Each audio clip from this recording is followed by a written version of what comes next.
Emmy Hawkins pressed her cracked lips to baby Violet's forehead and lied. "Help is coming, sweetheart. I promise." The 5-year-old's skin burned with fever. Her twin sister Lily hadn't stopped shaking in 3 days. And Emmy, 14 years old, starving frozen to her bones, had just given away the last piece of bread to the younger ones. 8 children huddled behind her in the wrecked wagon. The adults were dead. The food was gone. The blizzard wasn't stopping. Emmy had made a promise she couldn't keep. Welcome to a story of survival, sacrifice, and the family we choose. If this story touches your heart, please subscribe and comment your city so I can see how far Emmy's journey travels. Now let's begin. The wagon had stopped moving 3 days ago. Emmy remembered the exact moment, the awful crack of wood, splitting, the horses screaming, Mr. Hendricks flying over the seat like a rag doll. Mrs. Hendricks had grabbed for her husband and missed. Then the wagon tipped, and everything became chaos and snow, and children crying in the dark. Now Mr. and Mrs. Hendricks lay beneath a canvas sheet 20 feet from the wagon. Emmy had dragged them there herself, away from the little ones. Away from questions she couldn't answer. "Emmy." Sam's voice cut through the howling wind. "Emmy, Teddy's coughing again." She turned from the wagon's broken opening, pulling the torn canvas tighter around her shoulders. Inside, 8 shapes huddled together, like a litter of puppies seeking warmth. The smallest ones, the twins Lily and Violet, were barely visible beneath the pile of coats and blankets. "I'm coming." She climbed back inside her frozen fingers, screaming with pain. Sam Brennan, 12 years old with a scar across his cheek and eyes too old for his face, watched her every move. He didn't trust her. Didn't trust anyone over the age of 10, really. But he'd stopped fighting her 2 days ago when she'd given him her portion of the dried beef. "Let me see him." Teddy Whitfield, 7 years old, curled against his sister Josie's side. His cough rattled like stones in a tin can, wet deep wrong. Josie, 11, held him tighter, her dark eyes meeting Emmy's with barely concealed terror. "He's getting worse," Josie whispered. "Emmy, he's getting worse." "I know." Emmy knelt beside them, pressing her palm to Teddy's forehead. Hot. Too hot. The fever had started yesterday, and she had nothing, no medicine, no clean water, no way to help him except to lie and say everything would be fine. "Josie, keep him warm. Don't let him kick off the blankets no matter how hot he feels." "Where's Mama?" Teddy's voice came out thin, reedy. "I want Mama." Emmy's heart cracked clean down the middle. "Your Mama's coming, Teddy. Remember, she's meeting us in Wyoming. She's waiting for us right now." Another lie. She had no idea if Clara Whitfield was alive, dead, or had changed her mind about collecting her children from the orphan train. All Emmy knew was that Josie and Teddy had been separated from their mother for 6 months, sent ahead on the charity train, while Clara arranged her new life out west. Now they were stranded in a blizzard with a dead escort and a 14-year-old girl who'd never been responsible for anything more than her own survival. "Emmy." A small hand tugged at her sleeve. "Emmy, I'm hungry." Rosie Quinn, 9 years old, red curls matted with dirt and snow freckles standing out against skin gone pale from cold. She was the only one who still smiled, still hummed little songs under her breath, still believed that good things happened to good people. Emmy wanted to protect that belief almost as much as she wanted to protect Rosie herself. "I know you're hungry, sweetheart. When's breakfast?" Emmy looked at the empty sack where their food had been. The last of the bread, hard, stale, barely edible, had gone to the twins this morning. The dried meat had run out yesterday. The creek they'd been following was frozen solid, and Emmy had no way to make fire. "Soon," she said. "Breakfast is soon. You always say that. And I always mean it." Rosie studied her with eyes too perceptive for a 9-year-old. "You're lying, aren't you?" Emmy pulled her close, pressing a kiss to those dirty red curls. "I'm hoping, Rosie. There's a difference." "What's the difference?" "Lying is saying something you know isn't true. Hoping is saying something you want to be true so badly that maybe, just maybe, it becomes real." Rosie considered this. So if I hope hard enough for breakfast, it'll appear. Something like that. That sounds like lying with extra steps. Despite everything, the cold, the hunger, the terror clawing at her chest, Emmy laughed. It came out rusty, unused, but real. You're too smart for your own good, Rosie Quinn. That's what Sister Margaret always said, right before she hit me with the ruler. The orphanage. Emmy pushed that memory away, locked it in the same place she kept all the other dark things. The basement where they put children who misbehaved. The older boys who looked at the girls with hungry eyes. The headmaster who smiled too wide and touched too long. They'd escaped all that. They were supposed to be starting new lives out west with families who wanted them homes where they'd be safe. Instead, they were dying in a wagon in the middle of nowhere. Emmy! Another voice, barely a whisper. She turned to find Maggie O'Brien watching her. 8 years old, brown hair, tangled eyes that hadn't held words in over a year. Maggie hadn't spoken since the night she'd watched her mother hang herself in their tenement apartment. The orphanage had tried everything. Kindness, punishment, doctors who poked and prodded. Nothing worked. Maggie just watched, and waited, and stayed silent. Now she pointed toward the wagon's opening, then held up her hands, fingers spread wide. What is it, Maggie? What do you see? Maggie pointed again more urgently. Then she cupped her hand to her ear. Emmy listened. At first, nothing, just the wind and the creak of broken wood and the shallow breathing of hungry children. Then faint but unmistakable, the sound of hooves crunching through snow. Her heart stopped. Sam? He was already moving, positioning himself between the wagon opening and the younger children. His hand found the broken piece of wood he'd been keeping close, not much of a weapon, but better than nothing. I hear it. Could be help. Could be trouble. Either way, it's something, and something's better than nothing. The hoofbeats grew louder, one horse moving slow. Emmy's mind raced through possibilities. A traveler lost in the storm. A rancher checking fence lines. A bandit looking for easy prey. She thought of the children behind her. Teddy burning with fever. The twins weak from hunger. Maggie silent and watching Rosie still believing in hope. Little Hank Dawson asleep in the corner, because sleeping meant not feeling hungry. If this was trouble, she'd fight. She'd fight until her last breath to protect them. Stay here, she told Sam. Keep everyone quiet. Emmy, don't. If something happens to me, you take them south. Follow the creek bed. There's got to be a town somewhere. You don't even know. Promise me, Sam. His jaw clenched. For a moment he looked like he might argue. Then he nodded just once. I promise. Emmy pushed through the canvas opening and dropped into the snow. The cold hit her like a physical blow, stealing her breath, making her eyes water. She blinked hard, trying to see through the swirling white. A shape emerged from the blizzard. A man on horseback hunched against the wind, his hat pulled low. He was big, tall, and broad-shouldered beneath his heavy coat. As he drew closer, Emmy could make out more details. Dark hair streaked with gray. A weathered face lined with years of sun and wind. Eyes that were... He stopped. For a long moment, they just stared at each other.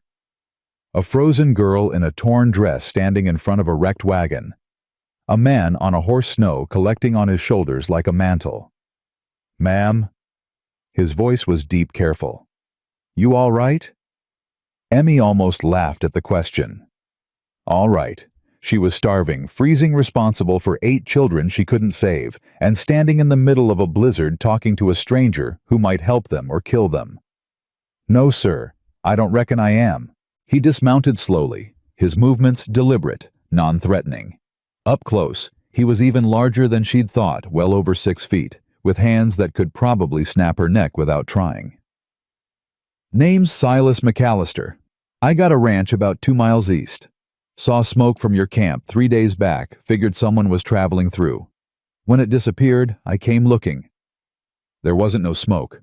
Our escort, the adults traveling with us, they died in the crash. I don't know how to make fire." Silas's expression shifted. Something moved behind those weathered eyes, concern calculation, something Emmy couldn't read. "How many, sir? How many children?" Emmy hesitated. Every instinct she'd developed in 14 years of surviving told her not to trust, not to reveal weakness, not to give anyone ammunition to use against her. But Teddy was dying. The twins were fading. And she'd promised that she wouldn't let any of them die. 9, she said quietly. 9 children. The youngest are 5. We ain't eaten proper in 3 days. Silas was quiet for a long moment. Then he did something Emmy didn't expect. He took off his coat. "Put this on," he said, holding it out to her. "You're shaking so hard I can hear your teeth from here." "I can't." "Wasn't asking." His tone wasn't harsh exactly, just certain, like he was used to being obeyed. Emmy took the coat. It was warm from his body, heavy with the smell of leather and horses and something she couldn't name. She pulled it around her shoulders, and for the first time in 3 days, she felt something other than cold. "Now," Silas said, already moving toward the wagon. "Let's see about these children of yours." "They ain't mine." He paused, looking back at her. "Then whose are they?" Emmy thought about the orphanage, about the escort who'd been paid to deliver them west, about the families who were supposed to want them, but probably didn't. "Nobody's," she said finally. "They ain't nobody's children." Something shifted in Silas McAllister's face. Later, much later, Emmy would learn that he'd once had a daughter. A little girl named Sarah, who died of diphtheria when she was 5 years old, taking his wife's spirit with her and leaving Silas alone in a house too big for one man's grief. But she didn't know that yet. All she knew was that something in his expression changed, softened, became almost gentle. "Well," he said quietly, "maybe that's about to change." The inside of the wagon was worse than Silas had expected. 9 children, the girl had said. He counted them now, huddled together like refugees from a war, which in a way they were. Small bodies pressed close for warmth, eyes too large and thin faces, the particular stillness of children who'd learned that crying didn't help. "Lord have mercy," he breathed. The oldest boy, 12 maybe, with a scar across his cheek and a weapon in his hand, stepped forward. "Who the hell are you?" "Sam." The girl. Emmy, she'd said her name, was pushed past Silas into the wagon. "He's here to help." "Says him." "Says me." Emmy's voice cracked like a whip. "Put that down and start getting everyone ready to move." "Move where?" "His ranch, 2 miles east." The boy's eyes narrowed. "And you believe him? Just like that. Some stranger shows up and you're ready to follow him. God knows where." "Yes." "Why?" Emmy turned to look at Silas, and for a moment their eyes met. She was young, too young to be this tired, this desperate, this fierce. But there was something in her gaze that Silas recognized. The look of someone who'd been forced to grow up too fast, who'd learned that survival sometimes meant trusting the wrong people and hoping for the best. "Because the alternative is dying here," Emmy said simply. "And I made a promise." "What promise?" "That I wouldn't let any of you die."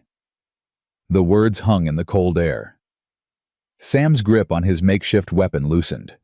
Behind him, the other children stirred, watching this exchange, with the wary hope of strays who'd been kicked too many times to trust easily. "Fine." Sam lowered his arm. "But I'm watching you, mister.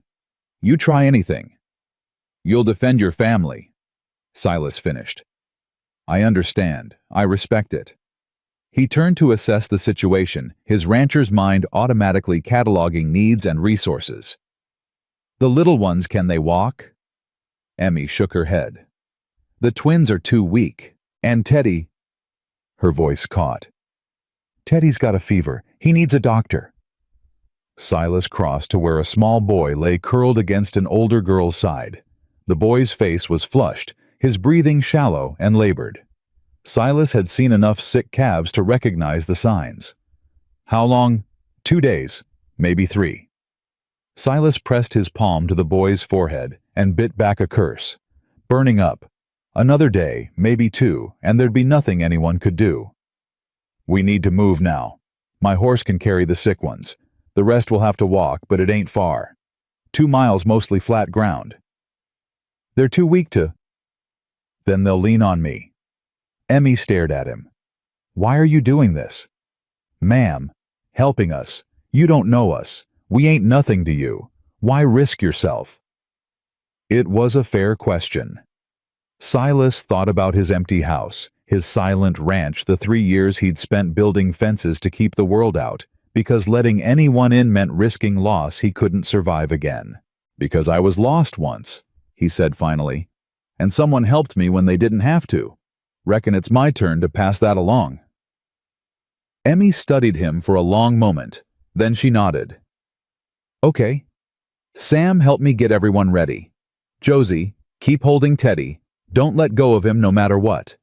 Rosie, I need you to hold Maggie's hand and not let go. Hank? She looked around. Where's Hank? Here. A small voice came from beneath a pile of blankets. A boy emerged 6 years old with a gap-toothed grin and dirt smudged across every visible surface of his skin. I was hiding. From what? The scary man. He pointed at Silas. He's really big. Despite everything, Silas felt his mouth twitch toward a smile. I am big, but I ain't scary. Well, he considered. Maybe a little scary, but only to people who deserve it. Hank studied him with the fearless curiosity of small children. Do we deserve it? No, son, you definitely don't. Good. Hank nodded seriously. I don't like being scared. It makes my tummy hurt. Mine too, Silas admitted. Mine too. The next hour was controlled chaos. Silas lifted the twins Lily and Violet Emmy called them identical girls, with dark hair and fever-bright eyes onto his horse, wrapping them in his coat and what blankets they had. Teddy went in front of them, held steady by Sam, who'd volunteered to walk alongside and make sure no one fell. The other children formed a line holding hands like a chain. Emmy took the lead, breaking a path through the snow. Josie followed with Maggie, then Rosie with Hank, and finally Silas bringing up the rear with his horse. Stay close, Emmy called back. Don't let go of each other. They walked. The snow fell harder, the wind cutting through their thin clothes like knives. Silas watched the children struggle, stumbling, falling, getting back up again, with the grim determination of survivors. He wanted to carry them all, wanted to make this easier, but physics was physics, and he only had 2 arms. So he did what he could. When Hank fell for the 3rd time, Silas hoisted him onto his shoulders. When Rosie started crying from the cold, he pulled off his gloves and gave them to her. When Maggie stopped walking altogether, staring at something only she could see, Silas knelt beside her and waited. It's okay, he said quietly. Whatever you're seeing, whatever you're remembering, it ain't here. You're safe now. Maggie's eyes focused on him slowly like someone waking from a dream. She didn't speak. Emmy had explained about her silence, but she reached out and touched his face. Her small fingers traced the lines around his eyes, the weathered skin, the gray in his beard. Then she nodded and started walking again. That was amazing, Emmy said, falling back to walk beside him. She doesn't respond to anyone like that. Maybe she just needed someone who wasn't in a hurry. Maybe. They walked in silence for a while. The snow began to lighten, and through the gaps in the clouds, Silas could make out the familiar shape of his land, the ridge to the north, the creek bed to the south, the smoke rising from his chimney. Wait. Smoke. Someone's at my house, he said, stopping short. Emmy tensed. Friend or foe? I don't know. I live alone. Have for 3 years. Then who? Stay here, all of you. He handed the horse's reins to Sam. If I don't come back in 15 minutes, take the children and head for town. It's another 5 miles south, but you'll make it. Silas. He was already moving his long strides, eating up the distance between him and his ranch. His hand found the knife at his belt, not much against a gun, but better than nothing. His heart pounded against his ribs as he approached the house, every sense alert for danger. The front door opened. A woman stepped out. She was young, mid-30s maybe, with auburn hair escaping from beneath a practical bonnet and hands that were red and raw from work. She wore a traveling dress, mud-stained and worn, and she looked at Silas with a mixture of hope and fear that he recognized. "Mr. McAllister." Her voice shook. "Mr. Silas McAllister." "That's me. Who's asking?" "My name is Clara Whitfield." She took a step toward him, then stopped as if afraid to come closer. I was supposed to. We exchanged letters. About the arrangement." The arrangement. Silas's mind reeled back through the past months. The loneliness that had grown unbearable. The advertisement in the Matrimonial Times. The letters he'd exchanged with a widow from Boston, educated practical looking for a new start. He'd offered marriage she'd accepted, and then he'd gotten word that she'd missed the train, that she wouldn't be coming, that the arrangement was off, except here she was. "You're early," he said stupidly. "Or late. I got word you weren't coming." There was a misunderstanding. The telegraph operator. "It doesn't matter. I'm here now." Clara's eyes searched his face. "If you'll still have me." Silas opened his mouth to respond, but before he could, a cry rang out from behind him. "Mama!" He turned just in time to see Josie Whitfield break from the group and run stumbling, falling, running again toward the woman on the porch. Behind her, Teddy was trying to climb down from the horse, reaching toward his mother, with arms too weak to hold himself up. "Josie! Teddy!" Clara's face transformed. She flew off the porch, her practical boots slipping in the snow, her bonnet falling off forgotten. "My babies, my babies." She reached Josie first, catching her daughter mid-stride and pulling her into an embrace so fierce it looked almost painful. Then Sam was there with Teddy, and Clara was crying, laughing, holding both her children at once while they sobbed against her chest. "I thought I lost you," she gasped. "They told me the wagon. They said there was an accident." "We're okay, Mama." Josie's voice was muffled against her mother's shoulder. "Emmy saved us. Emmy kept us alive." Clara looked up, tears streaming down her face, and found Emmy standing at the edge of the group. The 14-year-old stood apart from the other children, her arms wrapped around herself, her expression carefully blank. "You saved my babies." Emmy shrugged. "Just did what needed doing." "No." Clara released her own children long enough to cross to Emmy. Before the girl could react, Clara pulled her into a hug. "No, you did more than that. You're the reason they're still breathing." Emmy stood frozen for a moment. Then slowly her arms came up around Clara's back. "Thank you," Clara whispered. "Thank you, thank you, thank you." Silas watched this scene unfold. The mother and children reunited, the orphan girl being thanked for the first time in her life, and felt something shift in his chest. Something that had been frozen for 3 years beginning to thaw. Clara finally released Emmy and turned to survey the other children. Her expression sobered as she took in their condition. The hunger, the cold, the exhaustion written on every small face. "These children," she said. "Who are they?" "Orphans," Emmy said quietly. "We were all on the same train, headed to families who paid for us, or were supposed to pay for us." Her jaw tightened. "The Hendricks, our escort, they're dead. The families who were supposed to take us. I don't know if they're still waiting. Don't know if they ever were." Clara turned to Silas, questions in her eyes. "Let's get everyone inside," he said. "Fed and warmed and cleaned up. We can figure out the rest after. There's 7 of them, plus my 2. I can count Mrs. Whitfield. That's 9 children, Mr. McAllister. 9 children who need somewhere to sleep, something to eat, someone to take care of them. Silas looked at the group huddled in his yard. At Sam, still suspicious, but no longer holding a weapon. At Rosie, humming under her breath despite the cold. At Maggie, watching everything with those 2 old eyes. At the twins, barely conscious on his horse. At Hank, still perched on his shoulders playing with his hair.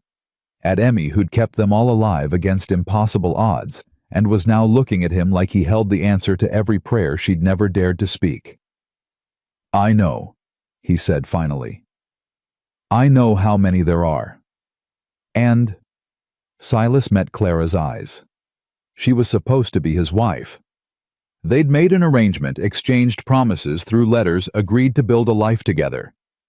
He'd expected a partner, a companion, someone to fill the silence in his empty house. He hadn't expected this. Hadn't expected 9 children shivering in his yard, looking at him like he was their last hope. But maybe, just maybe, this was exactly what he'd been waiting for without knowing it. "And," he said slowly, "I reckon we've got room." Emmy's breath caught.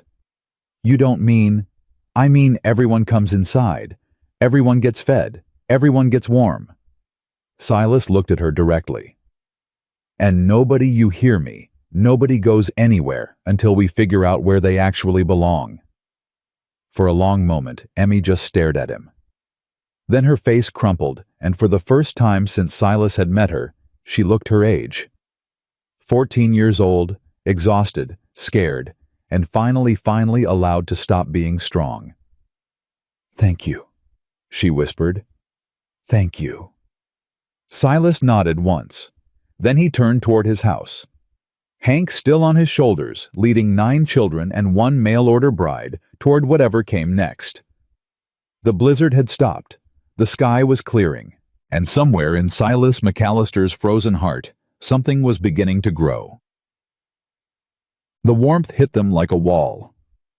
Emmy stopped just inside the door, her body suddenly aware of how cold it had been. The heat from the fireplace wrapped around her, seeping into her frozen bones, and for one terrifying moment she thought she might collapse. Her legs trembled. Her vision blurred. "Steady." Silas's hand caught her elbow. "Don't lock your knees. Breathe slow." "I'm fine." "You're about to fall over." "I said I'm fine." But she wasn't fine. She knew it, and from the look Silas gave her, he knew it too. She'd been running on fear and adrenaline for 3 days, and now that safety was within reach, her body was demanding payment. "Emmy." Clara appeared beside her. Josie still clinging to her hand. "Sit down before you hurt yourself." The children need you conscious." Clara's voice was gentle but firm. "Silas and I can handle things for 5 minutes. Please, sit." Emmy wanted to argue. Every instinct screamed at her to keep moving, keep watching, keep protecting. But her legs made the decision for her, buckling without warning. She sat down hard on a wooden chair, the impact rattling her teeth. "There," Clara said. "Better." It wasn't better. Nothing was better. Teddy was still burning with fever. The twins hadn't opened their eyes since they'd been carried inside. And Emmy was sitting useless in a chair while strangers took care of her children. Her children. When had she started thinking of them that way, Sam? Silas's voice cut through her spiral. "Help me get the little ones settled by the fire. Not too close, we don't want to shock their systems. Just close enough to warm up gradual." Sam hesitated, his eyes finding Emmy's across the room. She gave him the smallest nod. "Fine," he said. "But I'm watching you." "I'd expect nothing less." They worked together, Silas and Sam, Clara, and Josie, creating a nest of blankets near the hearth. The twins went down first, still wrapped in Silas's coat, their small bodies barely making a shape under the covers. Teddy followed, his breathing harsh and labored in the quiet room. "He needs a doctor," Clara said, her hand pressed to her son's forehead. "Silas, he needs—" "Nearest doctors in town, 5 miles in good weather, 10 in this." Silas crouched beside her, his expression grim. Storms passed, but the roads won't be clear till morning. He might not have until morning. Then we do what we can tonight. Clara's face crumpled. For a moment, she looked as young and scared as any of the children. Then she straightened, pushing the fear down behind a wall of determination. What do we have? Medicine, herbs, anything? Some. My wife? Silas stopped the word catching in his throat. My late wife kept a medicine box. Should still be in the kitchen. Show me. They disappeared together, leaving Emmy alone with the children and Sam. The fire crackled and popped. Outside, the wind had finally died down, leaving an eerie silence in its wake. You trust them? Emmy looked up at Sam, who'd positioned himself near the door like a guard dog. His eyes never stopped moving, scanning the room, tracking exits, cataloging threats. I don't know yet.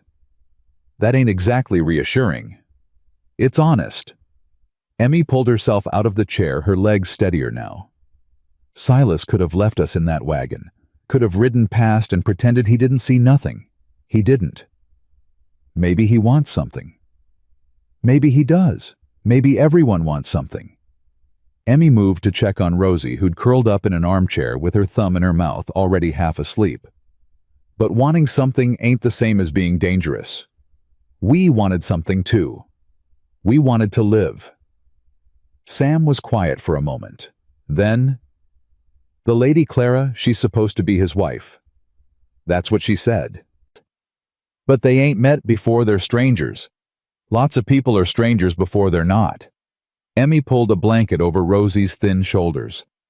My ma and pa were strangers once. They met at a church social, married 3 weeks later. Were together 15 years before the fever took them. That's different. Is it? Sam didn't answer. Emmy hadn't expected him to. She moved through the room, checking on each child in turn. Maggie sat in the corner, knees pulled to her chest, watching everything with those silent eyes. Hank had found a spot near the twins and was already snoring softly, one hand tangled in Violet's hair, like he was afraid she might disappear. Emmy. Josie's voice was small, uncertain. She stood near Teddy's makeshift bed, her hands twisted together. What is it, sweetheart? Is he going to die? The question hit Emmy like a punch to the gut. She thought about lying. She'd gotten good at lying over the past 3 days, but something in Josie's face stopped her. This girl had already lost her father, had been separated from her mother for 6 months, had survived a wagon crash that killed 2 adults and nearly killed her brother. She deserved truth. I don't know, Emmy said quietly. He's very sick. But your mama's doing everything she can, and Mr. McAllister is helping. That's more than we had an hour ago. Josie's eyes filled with tears. He's the only family I got left. I mean, Mama's here now, but Teddy, he's my little brother. I promised Papa I'd look after him. When did you promise that? Before he died. He made me swear. Said I was the big sister, and big sisters protect their brothers no matter what. A tear slipped down Josie's cheek. I tried, Emmy. I tried so hard, but he got sick anyway. Emmy pulled her close, wrapping her arms around this girl, who was almost her own age but seemed so much younger. You didn't fail Josie. You hear me? You kept him alive for 3 days with no food, no medicine, no help. That's not failing. That's fighting. It doesn't feel like fighting. It never does. Fighting feels like being scared and tired and doing it anyway. Josie clung to her, crying softly. Over her head, Emmy met Sam's eyes. For once, the suspicion was gone from his face. In its place was something that might have been understanding. Clara and Silas returned with a wooden box and a kettle of hot water. Clara's sleeves were rolled up her face, set with purpose. Willow bark tea for the fever, she said, already measuring ingredients. Mustard plaster for his chest. And we need to keep him cool. I know it sounds wrong when he's shivering, but we have to bring the fever down. You know medicine? Emmy asked. My husband was a doctor. Clara's voice was steady, but her hands trembled slightly as she worked. He taught me. Said a woman in the frontier needed to know these things. Where is he now? Your husband. Dead. Carriage accident 2 years ago. Clara poured hot water over the willow bark, the bitter smell filling the room. That's why I answered Mr. McAllister's advertisement.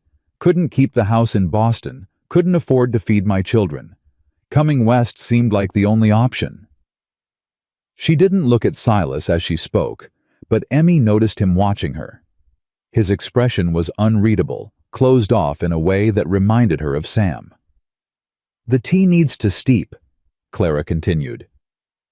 10 minutes, then we'll try to get him to drink. Josie, sweetheart, I need you to help me make the plaster. Can you do that? Josie wiped her eyes and nodded. Yes, Mama.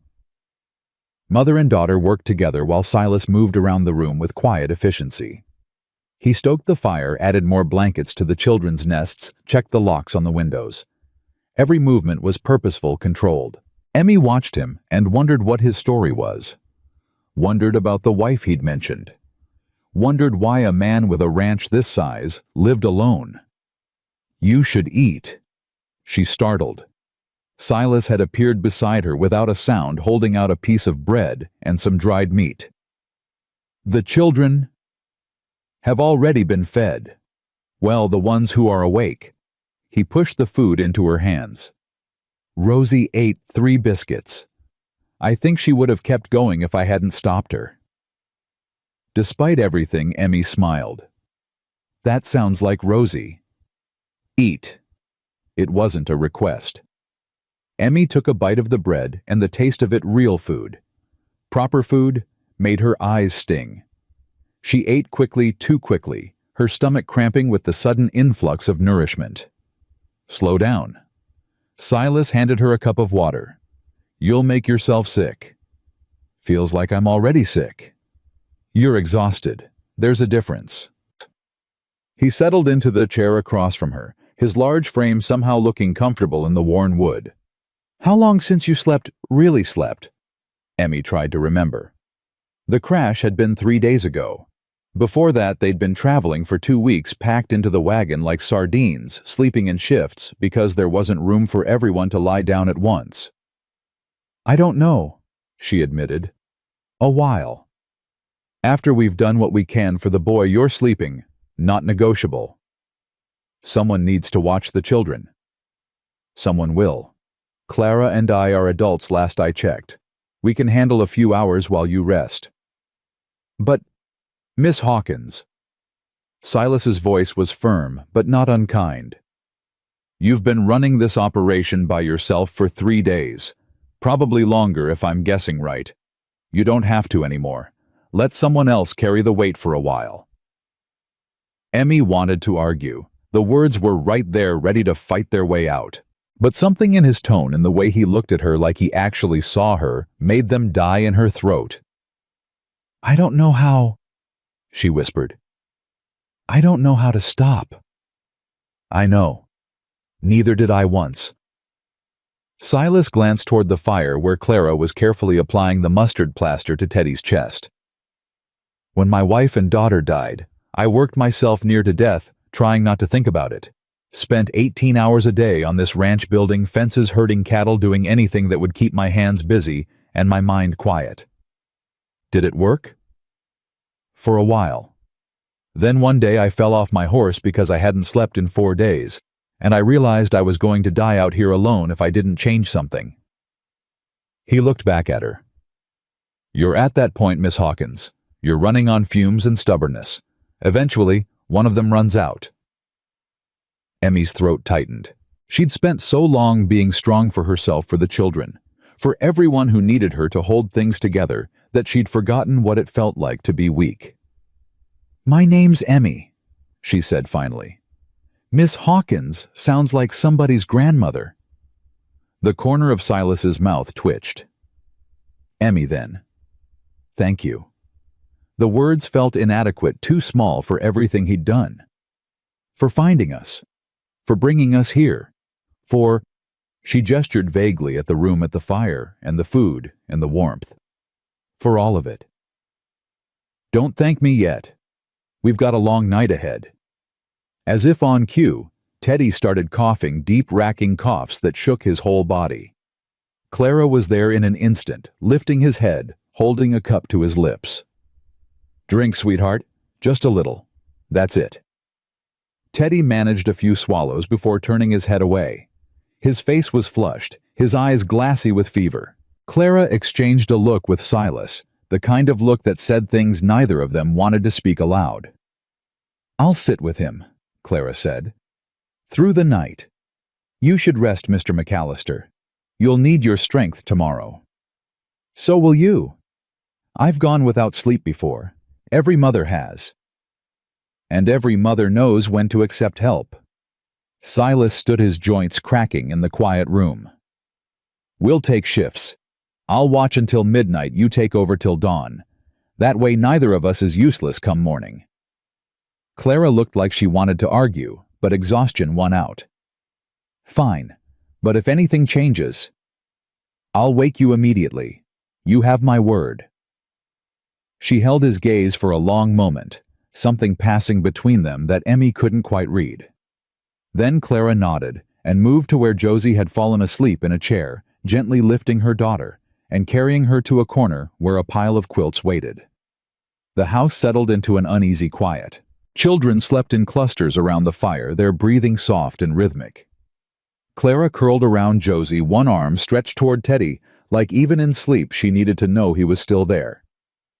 Sam had finally stopped pacing and sat with his back against the wall, his eyes closed, but his posture alert. Emmy watched them all, her heart aching with something she couldn't name. "Emmy." Silas's voice was soft. "Go to sleep." "I can't. My mind won't." "There's a room upstairs. First door on the right. It was my daughter's once. It's quiet. Private." The offer felt too generous, too intimate. She shook her head. "I should stay with... The children are safe. I give you my word." "Why does your word matter? I barely know you." It came out sharper than she intended, but Silas didn't flinch. He just looked at her with those steady gray eyes. "Because a man's word is all he's got out here," he said simply. "I've never broken mine, and I don't intend to start now." Emmy stared at him, searching for the lie, the angle, the catch. She'd met enough men in her 14 years to know that kindness usually came with a price. That nobody did something for nothing. That trust was a luxury orphans couldn't afford. But she couldn't find it. Couldn't find anything in his face except exhaustion and grief and a strange, stubborn hope. "Okay," she heard herself say. "Okay." She stood on legs that felt like water and made her way toward the stairs. At the bottom, she paused. "Mr. McAllister." "Silas. If I'm calling you Emmy, you might as well call me Silas." "Silas." She tested the name in her mouth. "If anything happens to any of them while I'm asleep, I will wake you immediately. I swear it." She nodded and climbed the stairs, each step feeling like a mountain. The room was small and neat, with a narrow bed and a window that looked out over the snow-covered ranch. A child's doll sat on the dresser, carefully preserved. Sarah, she thought. His daughter was named Sarah. Emmy lay down on the bed without undressing, pulling the quilt over her shoulders. The mattress was soft, softer than anything she'd slept on in years, and the pillow smelled like lavender and dust.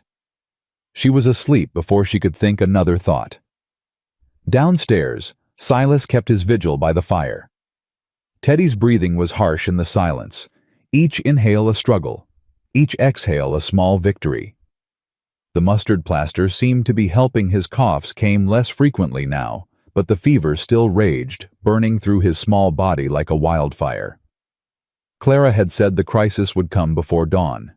Either the fever would break, or it wouldn't. Either Teddy would live, or he wouldn't. Silas had watched enough animals die to know the difference between fighting and fading. Right now, Teddy was fighting. But he was getting tired. A sound made him turn.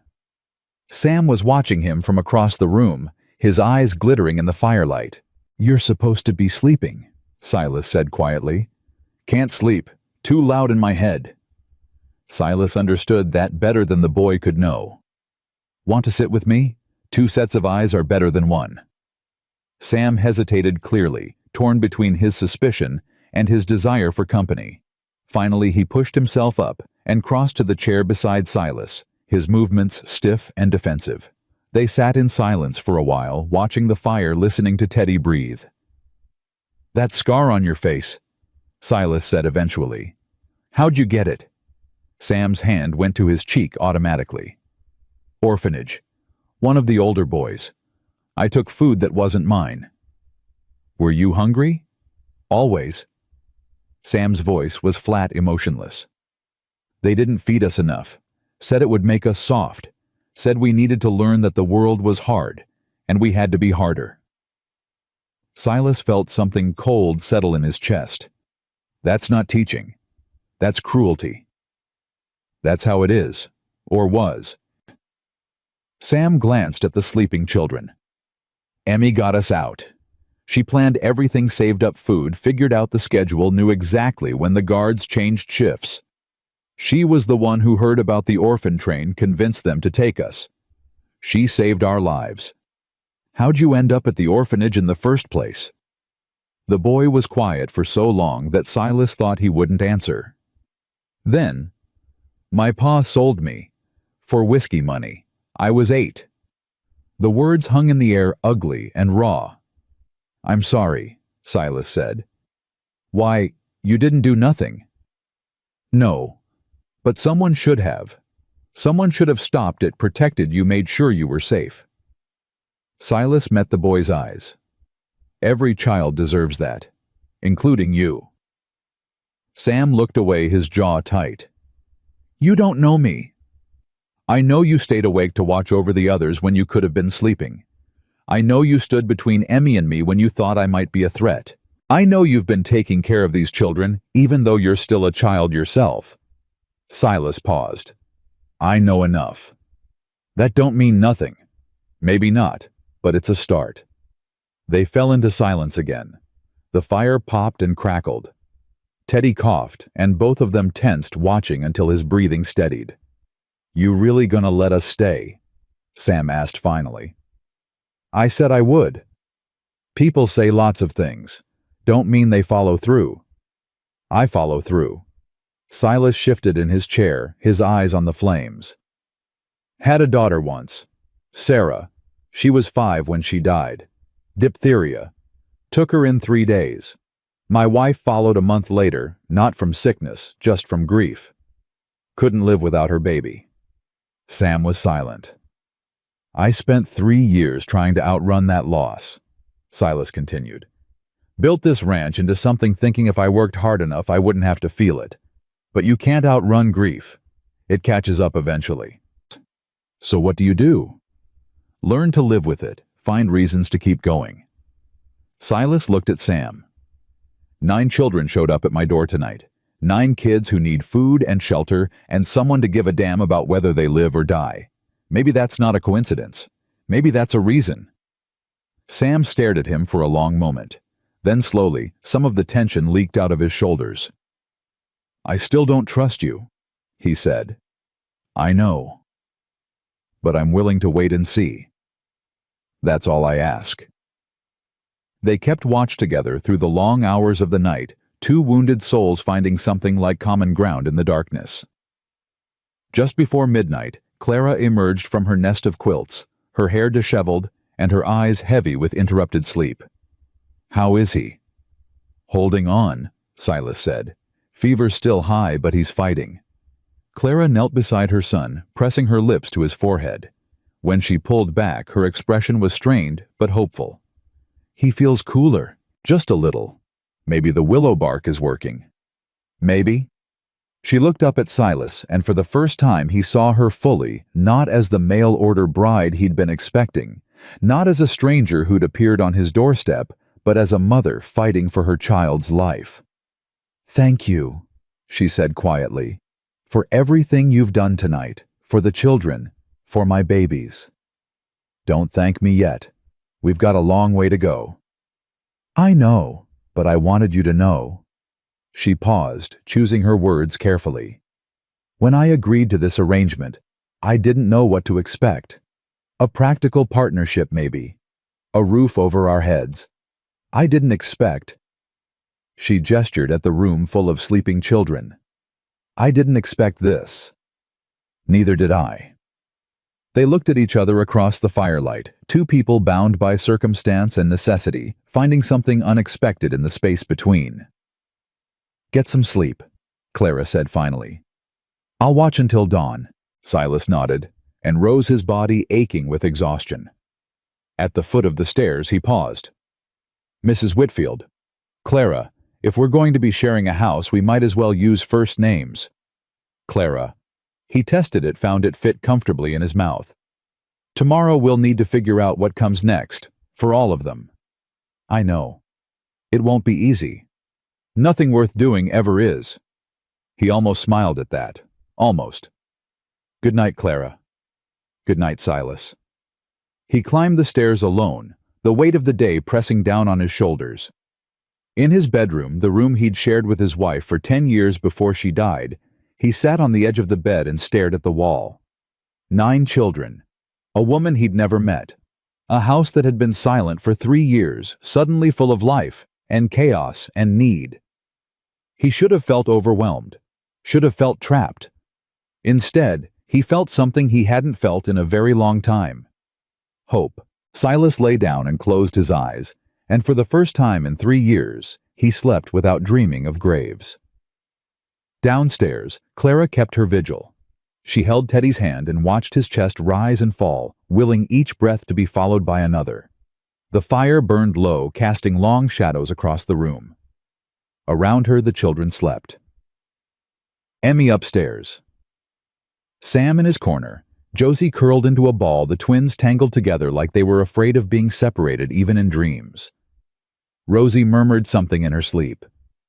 Maggie's eyes moved behind closed lids. Hank snored softly. 9 children. A stranger who'd offered them shelter. A future that was uncertain, but no longer impossible.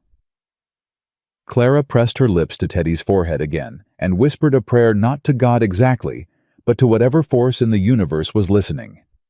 Please, she breathed. Please let him live. Let all of them live. Let this be the beginning of something good. Outside, the night deepened. The stars wheeled overhead. The snow lay thick and quiet on the land. And inside the ranch house, a new family began to take shape. Fragile, uncertain, held together by nothing more than hope and the stubborn refusal to give up. The fever broke just before dawn. Clara felt at first a subtle shift in Teddy's breathing, the easing of tension in his small body. She pressed her hand to his forehead and nearly wept with relief. Still warm, but not burning. Not anymore. Mama. His voice was thin, barely there, but it was the most beautiful sound Clara had ever heard. I'm here, sweetheart. I'm right here. I'm thirsty. She laughed, a wet, broken sound that was half sob, half joy, and reached for the cup of water beside her. Of course you are. Here. Small sips. Teddy drank slowly, his eyes blinking in the dim light of the dying fire. He looked around the room, taking in the unfamiliar surroundings, the children sleeping in clusters, the solid walls of a house that wasn't a wagon. Where are we? Somewhere safe. A man named Mr. McAllister found you, found all of you. The wagon crashed. I know, baby, I know. Mr. and Mrs. Hendricks. Don't think about that now. Clara smoothed his hair back from his face, her heart breaking at how thin he'd gotten. Just rest. You're safe now. That's all that matters. Teddy's eyes drifted closed, but this time it was natural sleep, not the fevered unconsciousness of the past 3 days. Clara watched him for a long moment, letting herself believe, really believe that he might survive. He's better. She turned to find Emmy standing at the bottom of the stairs, her borrowed dress rumpled from sleep, her eyes still heavy. The girl looked younger in the dim light. Softer, the hard edges of survival temporarily smoothed away. The fever broke. He's going to be all right. Emmy's face crumpled. She pressed her hand to her mouth, and Clara saw her shoulders shake with silent tears. "Hey." Clara rose and crossed to her, pulling the girl into an embrace. "Hey, it's okay. He's okay. I thought—" Emmy's voice caught. "I thought he was going to die. I thought I was going to have to tell Josie that her brother—" "But you don't. He's alive. Because of you. I didn't do nothing. You kept him alive for 3 days with no food and no medicine. You kept all of them alive." Clara pulled back to look Emmy in the face. "You're remarkable, Emmy Hawkins. Don't let anyone tell you different." Emmy stared at her with something like wonder in her eyes. "Nobody ever called me that before." "Then everyone you've ever known was blind." The moment stretched between them, fragile and new. Then Sam's voice cut through the quiet. "Something's burning." Clara whirled toward the fire, but it was just embers now, nothing dangerous. Then she smelled it too, not smoke but something else, something cooking. "The kitchen," Emmy said. They followed the smell to find Silas standing at the stove, an apron tied around his waist, a spatula in his hand. On the griddle, pancakes sizzled and popped. A pot of coffee steamed on the counter. "Morning," he said without turning around. "Hope everyone likes flapjacks." Clara stared at him. This tall, weathered rancher, who'd taken in 9 children without blinking, who'd sat up half the night watching over a sick boy who wasn't his, who was now making breakfast like it was the most natural thing in the world. "You cook. Had to learn after my wife passed. Can't live on jerky and coffee forever." He flipped a pancake with practiced ease.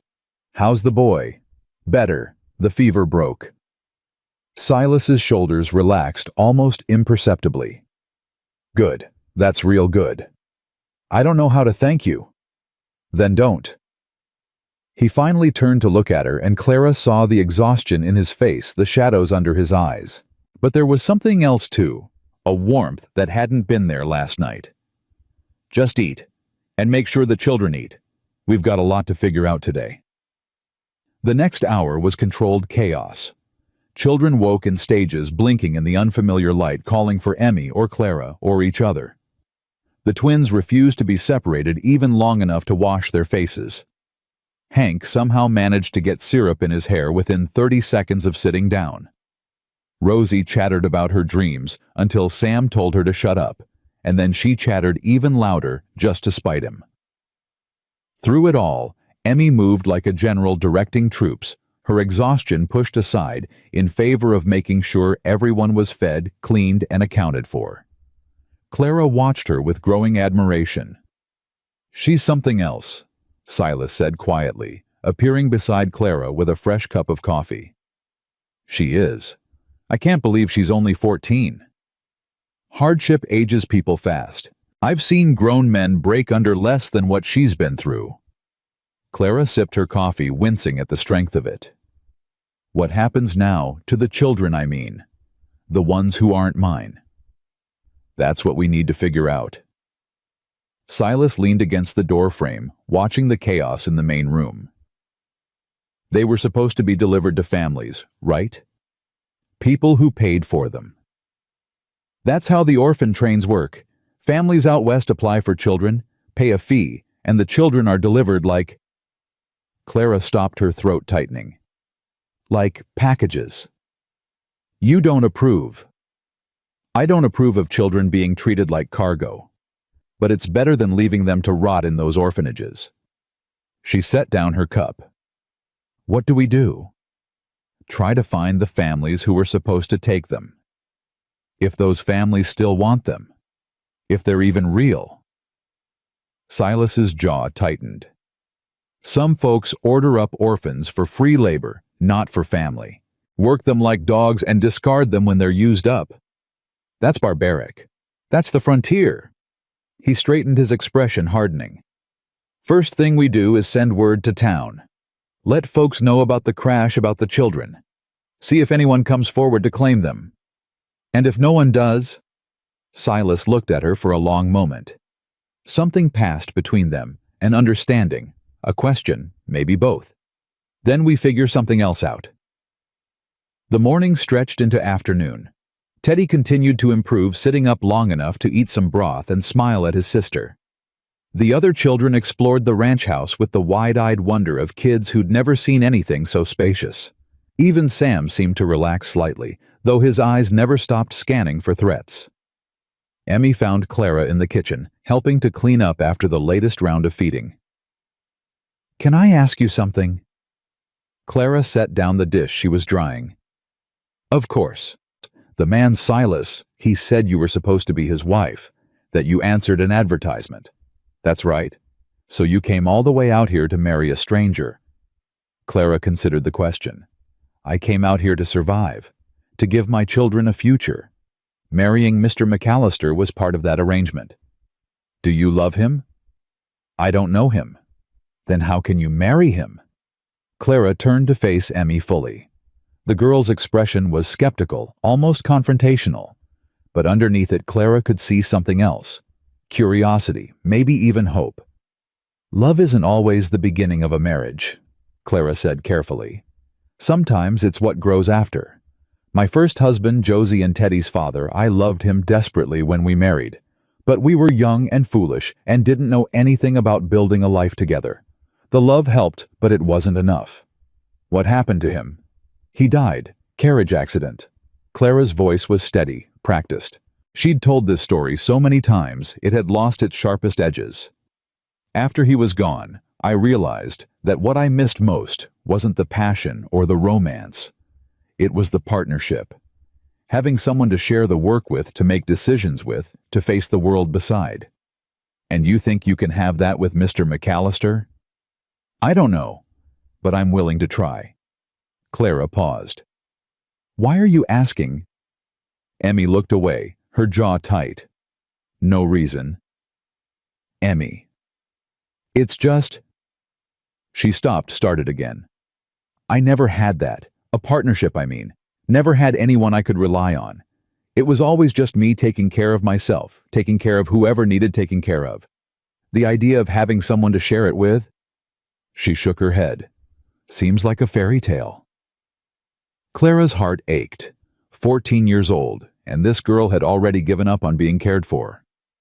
"It's not a fairy tale," Clara said gently. "It's work. Hard work. But it's possible. Even for you." "I'm an orphan." "Nobody wants orphans." "That's not true." "It is true. I've seen it. People want babies they can mold or strong boys they can work. They don't want half-grown girls with mouths to feed and opinions to share." "Maybe." Clara reached out and took Emmy's hand. "Or maybe you just haven't met the right people yet." Emmy pulled away her walls, slamming back into place. "I should check on the children." She was gone before Clara could respond. The afternoon brought visitors. Emmy heard the horses' first multiple sets of hooves approaching fast. She was in the main room with the children when Silas came in from the barn, his expression tight. "Someone's coming." "Who?" "Don't know yet. Get the children away from the windows." Emmy moved without thinking, herding the smaller ones toward the back of the house. Sam appeared beside her, that broken piece of wood back in his hand. "Thought we were safe here." "Nowhere's safe until it's proven safe." Through the window, Emmy watched 3 riders approach. 2 men and a woman, all dressed in the practical clothes of townfolk, rather than ranchers. The woman's face was pinched and disapproving, even from a distance. Silas stepped onto the porch, his posture casual but alert. Clara joined him a moment later, her chin lifted in defiance of whatever was coming. McAllister, the lead rider, a thick-necked man with a fancy vest and an expensive hat, pulled up short of the porch. "Heard some interesting news in town today." "Blackwood." Silas's voice was flat. "Long way to ride for gossip." "Gossip? Is that what you call 9 orphans appearing on your doorstep overnight?" "I call it none of your business." Blackwood's eyes narrowed. "Everything that happens in this territory is my business. I'm on the town council. I have responsibilities. Your responsibilities don't extend to my property. They do when there's concern about improper conduct." The woman spoke up, her voice sharp as broken glass. "Taking in children without proper authority, harboring strays, a single man living with—" Her gaze cut to Clara, an unmarried woman of questionable origin. Clara stiffened. "I beg your pardon. You heard me. Showed up yesterday, didn't you? No husband in sight, and now you're living under this man's roof with 9 children who don't belong to you. What exactly are we supposed to think? You're supposed to mind your own affairs, Prudence." Silas's voice had gone cold. "The children were stranded in a blizzard. Their escort died. I brought them here because the alternative was letting them freeze to death. Is that improper enough for you? The proper thing would have been to bring them to town. Let the authorities handle it. The proper thing was keeping them alive, which I did." Blackwood held up a hand, silencing his wife. "No one's questioning your intentions, McAllister. But there are procedures, protocols. These children belong to someone. Families paid for them expected delivery. There'll be questions, investigations. Then investigate. Ask your questions. You'll find everything in order." "Will we?" Blackwood's smile didn't reach his eyes. "Because from where I'm sitting, it looks like a man with a grudge against the orphan system decided to steal himself some free labor. 9 children is a lot of hands, McAllister. A lot of work getting done for the price of some meals." Emmy's blood ran cold. She stepped forward before she could stop herself, pushing past Clara and Silas to face the man on horseback. "That's a lie." Blackwood looked down at her with the expression of a man examining something unpleasant on his shoe. "And who might you be?" "Emmy Hawkins. I'm the one who kept those children alive for 3 days, while adults like you sat warm in your houses doing nothing." Her voice shook, but she didn't care. "Mr. McAllister saved us. He didn't have to. He could have ridden past and left us to die. Instead, he brought us here, fed us, kept us warm, helped a sick boy through a fever that could have killed him. So don't you dare stand there and accuse him of stealing when all he's done is show more kindness than any of you fine town folk ever did." Silence. Blackwood's face had gone red. "You'll want to teach that girl some manners," he said to Silas. "I think her manners are just fine." "You would." Blackwood gathered his reins. "This isn't over, McAllister. I'll be sending word to the territorial office. There'll be an investigation, an inspector. And if I find out you're using these children for anything improper, you won't find anything because there's nothing to find." Silas stepped forward, and even from behind, Emmy could see the threat in his posture. "Now get off my land before I help you leave." For a moment, it seemed like Blackwood might push back. Then his wife touched his arm, murmuring something too low to hear, and he wheeled his horse around. "This isn't over," he called back as they rode away. "Not by a long shot." Emmy watched them go, her heart pounding. Beside her, Clara let out a shaky breath. "Who was that?" "Cornelius Blackwood." Silas's voice was tight with controlled anger. "He owns the bank in town, thinks that gives him the right to run everyone's lives. And the woman, his wife Prudence, biggest gossip in the territory. Whatever she saw here will be all over town by nightfall." Clara's face paled. "They'll send an inspector. They'll try to take the children." "They'll try.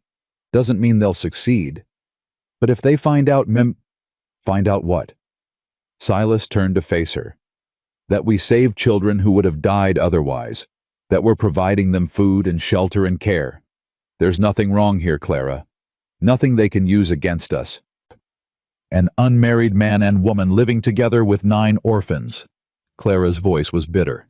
"You heard her. They'll twist it into something ugly. Then we remove the ammunition." "How?" Silas was quiet for a long moment. When he spoke, his voice was careful, measured.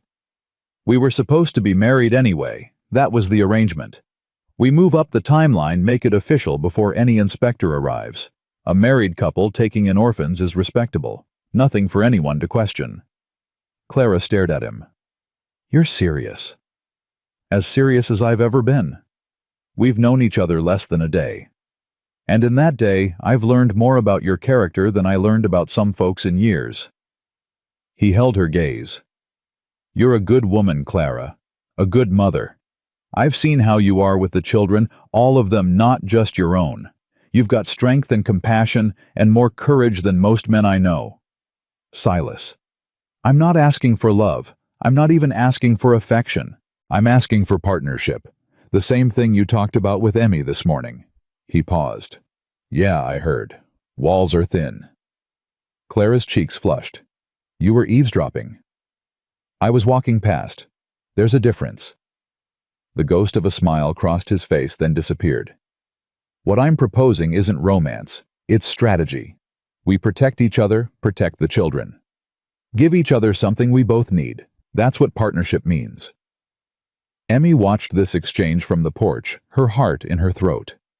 She thought about what Clara had said about love growing after marriage, about partnership being more important than passion, about building something together. Clara. She spoke before she could lose her nerve. He's right. Both adults turned to look at her. I've been watching both of you, Emmy continued. How you work together, how you make decisions. You're already partners. You've been partners since last night. Making it official, that's just paperwork. Clara looked at her for a long moment. Then she laughed a tired, disbelieving sound. I'm taking marriage advice from a 14-year-old. From someone who's watched a lot of marriages fail and knows what makes them work. Emmy stepped closer. He's not lying to you, Clara. He's not trying to trick you. He's offering exactly what he says he is, protection, partnership, a chance to build something together. How do you know? Because if he was lying, I'd see it. Emmy's voice was hard with conviction. I've seen every kind of liar there is. Con men, charlatans, men who smile while they're hurting you. Silas isn't like that. He's honest, stubborn and grumpy, and bad at talking about feelings, but honest. Stubborn and grumpy. Silas raised an eyebrow. Am I wrong? He considered. No. Fair point. Clara looked between them, the weathered rancher, the fierce orphan girl, and something in her expression shifted. If I agree to this, she said slowly, if we get married before the inspector comes, what happens to the other children? The ones who aren't mine? We fight for them, Silas said simply. All of them. We prove we can provide a proper home, prove we're fit guardians. We do whatever it takes. Even if it means taking on Blackwood. He's powerful, Silas. You heard him. Bank owner, town council member. He could make things very difficult for us. He could try. Silas's jaw tightened. But I've been fighting difficult my whole life. One more enemy won't break me. Clara was quiet for a long moment. Then she took a deep breath and extended her hand. All right. Partners. Silas took her hand, his large fingers engulfing hers. Partners. Emmy watched them shake on it. Two strangers agreeing to bind their lives together for the sake of children they'd just met. It wasn't romantic. It wasn't tender. It was something else entirely. It was hope. Later that evening, after the children had been fed and bedded down, and the house had settled into quiet, Emmy found herself on the porch, staring at the stars. The cold bit at her cheeks, but she didn't mind. After 3 days in that wagon, cold without shelter felt different than cold with warmth, waiting just behind her. Can't sleep. She turned to find Silas beside her, a cup of coffee in his hand. He'd moved silently, the way ranchers learn to move, a habit from working with animals who spooked easy. Mind's too busy. Know the feeling. He leaned against the porch railing, his breath steaming in the night air. Hell of a day. Hell of a week. True enough. He was quiet for a moment. I meant what I said earlier, about fighting for the children, all of them. I know. Including you. Emmy's heart stuttered. What? You're 14, Emmy. Still a child yourself, whatever responsibilities you've had to carry. When that inspector comes, when we're fighting for the right to keep everyone, that includes you. She didn't know what to say. The concept of being fought for, of being wanted, not for what she could do, but simply for who she was, felt foreign, impossible. I can take care of myself. I'm sure you can. But you don't have to. Not anymore. Emmy blinked hard against the sudden burning in her eyes. Why? Why do you care what happens to me? Silas was quiet for a long moment. When he spoke, his voice was rough with something Emmy couldn't name. Because someone should. Because you deserve it. Because... He stopped, cleared his throat. Because when I look at you, I see what my daughter might have become if she'd lived, strong and brave and fierce, carrying the world on her shoulders, even though she shouldn't have to. I'm not your daughter. No. But you could be part of this family, if you wanted. The words hung in the air between them, fragile as spun glass. Emmy thought about the orphanage, about the years of being unwanted, about the promise she'd made in that wagon, that she wouldn't let any of them die. She'd kept that promise, but she'd never thought about what came after, about having somewhere to belong. I don't know how to be part of a family, she whispered. I don't know how to let people take care of me. That's okay. Neither do I. Silas's mouth quirked. We can learn together. Emmy looked at him, this stranger who'd become something more in the space of a single day, and felt something crack open in her chest. Okay, she said softly. Okay. They stood together in the darkness, watching the stars wheel overhead. Inside, the children slept. Clara was probably doing a final check of Teddy, making sure his fever hadn't returned. Sam was undoubtedly lying awake, guarding against threats, real and imagined. A family, broken and uncertain, and held together by nothing but stubbornness and hope. But a family, nonetheless. The wedding happened 3 days later. It wasn't fancy. Reverend Isaiah Crane rode out from town at Silas's request, his worn Bible tucked under his arm, and his kind eyes taking in the situation without judgment. He'd known Silas for 15 years, had buried both his wife and daughter, had watched him withdraw from the world like a wounded animal crawling into its den. Seeing the house full of children, seeing Clara standing beside Silas with her chin lifted in quiet defiance, the Reverend had smiled and said simply, "It's about time this place had some life in it again." They gathered in the main room, all 11 of them. Clara wore her best dress, the blue one she'd been saving for her arrival in Wyoming. Silas had dug out a clean shirt, and even attempted to tame his hair, though it resisted his efforts with stubborn determination. The children stood in a semicircle, watching with varying degrees of interest. The twins clutched each other's hands.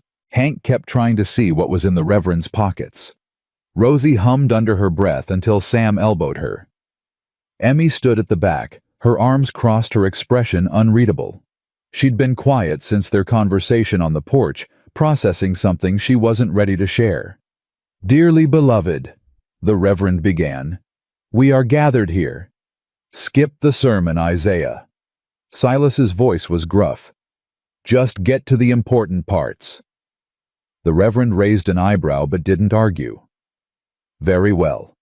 Clara Whitfield, do you take this man as your husband, to have and to hold for better or worse, for richer or poorer, in sickness and in health?"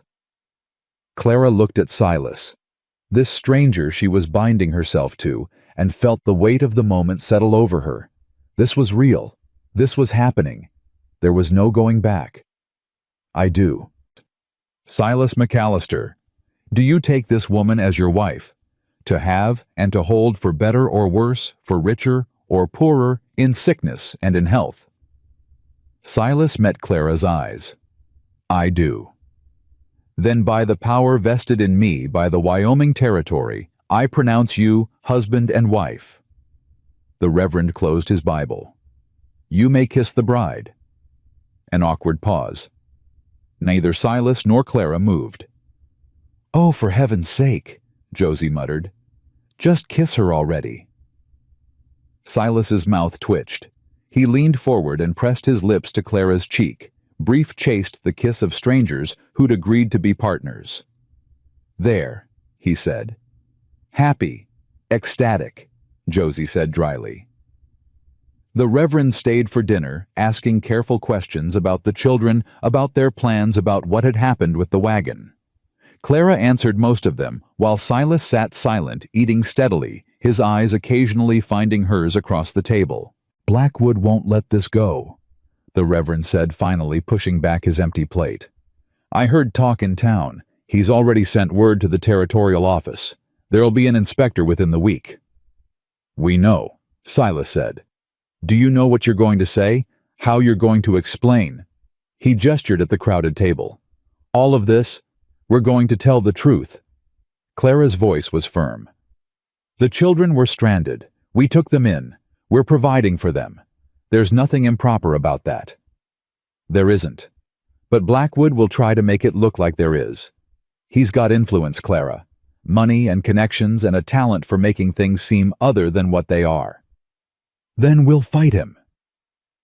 Emmy spoke up, her voice cutting through the adult conversation.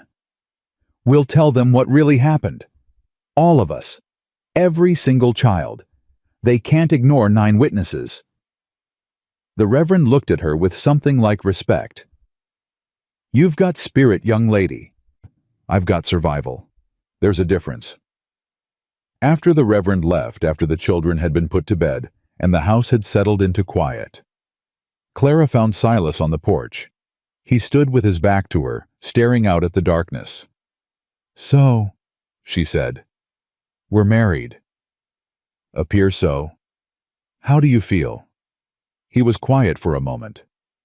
"Like I just jumped off a cliff, and I'm not sure if there's water at the bottom." Clara laughed, despite herself. "That's remarkably honest. Figured we should start this marriage with honesty. Seems important." She moved to stand beside him, close enough to feel his warmth but not quite touching. "Can I ask you something?" "You're my wife now. Reckon you can ask whatever you want." "Why did you answer that advertisement? The one for a mail-order bride?"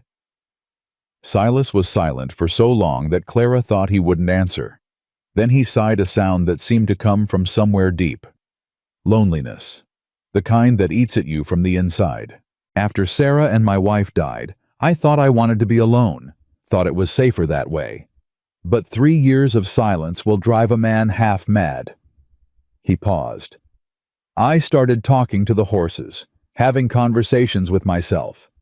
Realized one day that I was disappearing, becoming a ghost haunting my own house." "So you decided to find a wife." "I decided to find a reason to keep living." He turned to look at her. "Didn't expect this. Didn't expect children filling up every corner or chaos at every meal or—" He stopped. "Or what? Or feeling like maybe it was worth it. Staying alive. Building something again." Clara's throat tightened. "Silas, you don't have to say anything. I'm not expecting—" He shook his head. "This is a partnership. We agreed. I'm not going to pretend otherwise or hope for more than what's realistic." "And what's realistic?" 2 people trying to make a life together. Trying to do right by some children who got a raw deal. That's enough. That's more than enough." Clara reached out and took his hand. His fingers were rough with calluses, warm despite the cold air.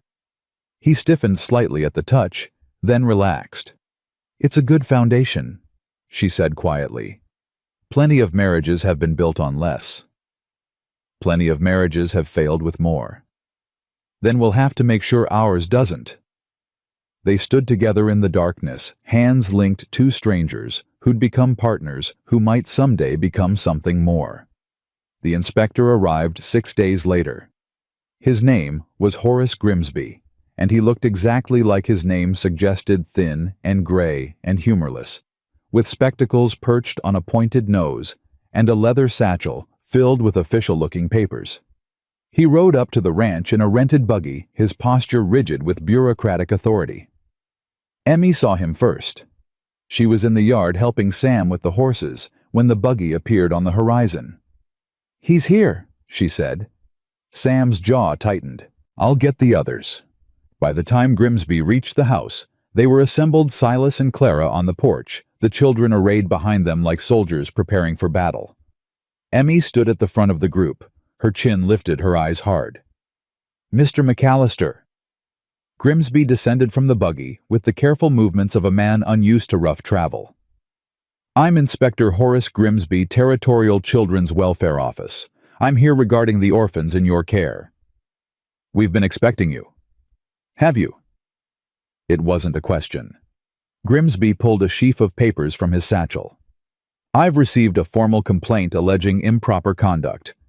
Specifically, that you've taken possession of 9 children without legal authority, that you're using them for labor purposes, and that the living conditions are unsuitable. All lies. Clara's voice was sharp. Every word of it. That's what I'm here to determine, Mrs. McAllister. Clara McAllister, as of 3 days ago. Grimsby's eyebrows rose slightly. How convenient. How legal. Silas stepped forward. Everything we've done has been proper. We saved those children from a blizzard. We've fed them, clothed them, cared for them. We've done nothing wrong. Then you won't mind if I conduct a thorough inspection. Interview the children individually. Examine the premises. Interview all you want, but the children stay on this property. Mr. McAllister. They're not leaving. Not until I'm satisfied that wherever they're going is better than here. Grimsby's lips pressed into a thin line. You don't have the authority. I have the authority of a man who's fed and sheltered these children for a week, who's watched them heal and grow and start to trust again. You want to take them somewhere, you prove to me it's safe. You prove to me they'll be cared for. Until then, they stay. The standoff stretched between them, taut as a wire. Then Grimsby tucked his papers back into his satchel. Very well, we'll begin with the inspection. What followed was the longest 3 hours of Emmy's life. Grimsby went through the house room by room, making notes in a small leather book. He examined the food stores, the sleeping arrangements, the quality of the blankets. He asked about hygiene, about education, about discipline. His questions were pointed, probing, designed to find weakness. Clara answered most of them, her voice steady, despite the tension Emmy could see in her shoulders. Silas stood silent and watchful, his presence a constant reminder that these were his children now under his protection. When Grimsby finished with the house, he turned to the children. I'll need to speak with each of you individually. No. Emmy stepped forward. We stay together. Miss Hawkins. And I said no. You want to talk to us? You talk to all of us. We're not getting separated so you can twist our words. I'm not trying to twist anything. I'm trying to determine the truth. Then ask your questions where everyone can hear the answers. Grimsby looked at Silas, who shrugged. The girl's got a point. Another long moment. Then Grimsby sighed and opened his notebook. Very well. Let's begin. The questions came rapid fire. How had they come to be here? What had happened to their escort, who had been caring for them? Were they being mistreated? Were they being forced to work? Did they feel safe? Emmy answered first, laying out the story from the beginning. The crash, the cold, the 3 days of surviving on nothing. She watched Grimsby's face as she spoke, looking for any sign of sympathy or understanding. She found nothing. His expression remained neutral, professional, impossible to read. The other children followed. Sam, hostile and suspicious. Rosie, cheerful and chattering. Josie, protective of her mother and brother. Even Teddy spoke, his voice still weak from the fever, describing how Clara and Silas had saved his life. When they reached Maggie, there was a pause. The girl stood frozen, her eyes fixed on Grimsby with something like terror. Miss O'Brien. Grimsby consulted his notes. According to my records, you haven't spoken in over a year. Is that correct? Maggie's hands twisted together. She looked at Emmy, her eyes pleading. She communicates in other ways, Emmy said. Gestures, writing. She understands everything. She just can't. I wasn't asking you, Miss Hawkins. She can't answer you the way you want her to, but that doesn't mean she doesn't have things to say. Grimsby studied Maggie for a long moment. Then he crouched down, bringing himself to her level. Miss O'Brien, can you show me how you feel about being here, about these people? Maggie's hands went still. She looked around the room at Emmy, at Sam, at the twins, at Clara and Silas. Then slowly she moved. She walked to where Silas stood and reached up to take his hand. Then she crossed to Clara and took her hand too, linking them together through her small body. She looked at Grimsby with those two old eyes and held on tight. The message was unmistakable. Grimsby straightened his expression, flickering with something Emmy couldn't identify. He made a note in his book. "I see." The questions continued, but something had shifted. Grimsby's tone was softer now, less aggressive. By the time he'd spoken to all 9 children, the afternoon had worn into evening. "I'll need time to review my findings," he said, gathering his papers. "Prepare my report. The territorial office will make a final determination." "And until then," Clara asked. "Until then, the children remain in your care. Under supervision, of course. I'll be staying in town until the matter is resolved." He turned to leave, but Emmy's voice stopped him. "Mr. Grimsby." He paused at the door. "You've seen us. You've heard our stories. You know what we came from and what we found here." Emmy's voice shook, but she pushed through it. "Those people who complained about us, Blackwood and his wife, they don't care about our welfare. They care about power and control and making themselves feel important." "Miss Hawkins." "I'm not finished." She stepped forward. "We spent 3 days in that wagon, starving and freezing, watching adults die and wondering if we'd be next. Then Silas McAllister showed up and asked if we'd eaten. 4 words. That's all it took. He saw us when nobody else did. He saved us when nobody else would." Emmy's eyes burned, but she refused to let the tears fall.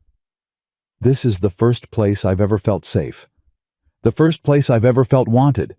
If you take us away from here, if you send us back to those orphanages or to families who bought us like livestock, you're not protecting us. You're killing us.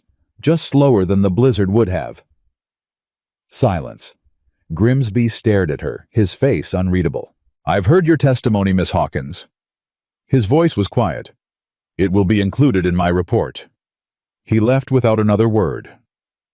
The waiting was the worst part. Days passed with no news from town. The children settled into routines, feeding chickens, helping with chores, attending the lessons Clara insisted on providing.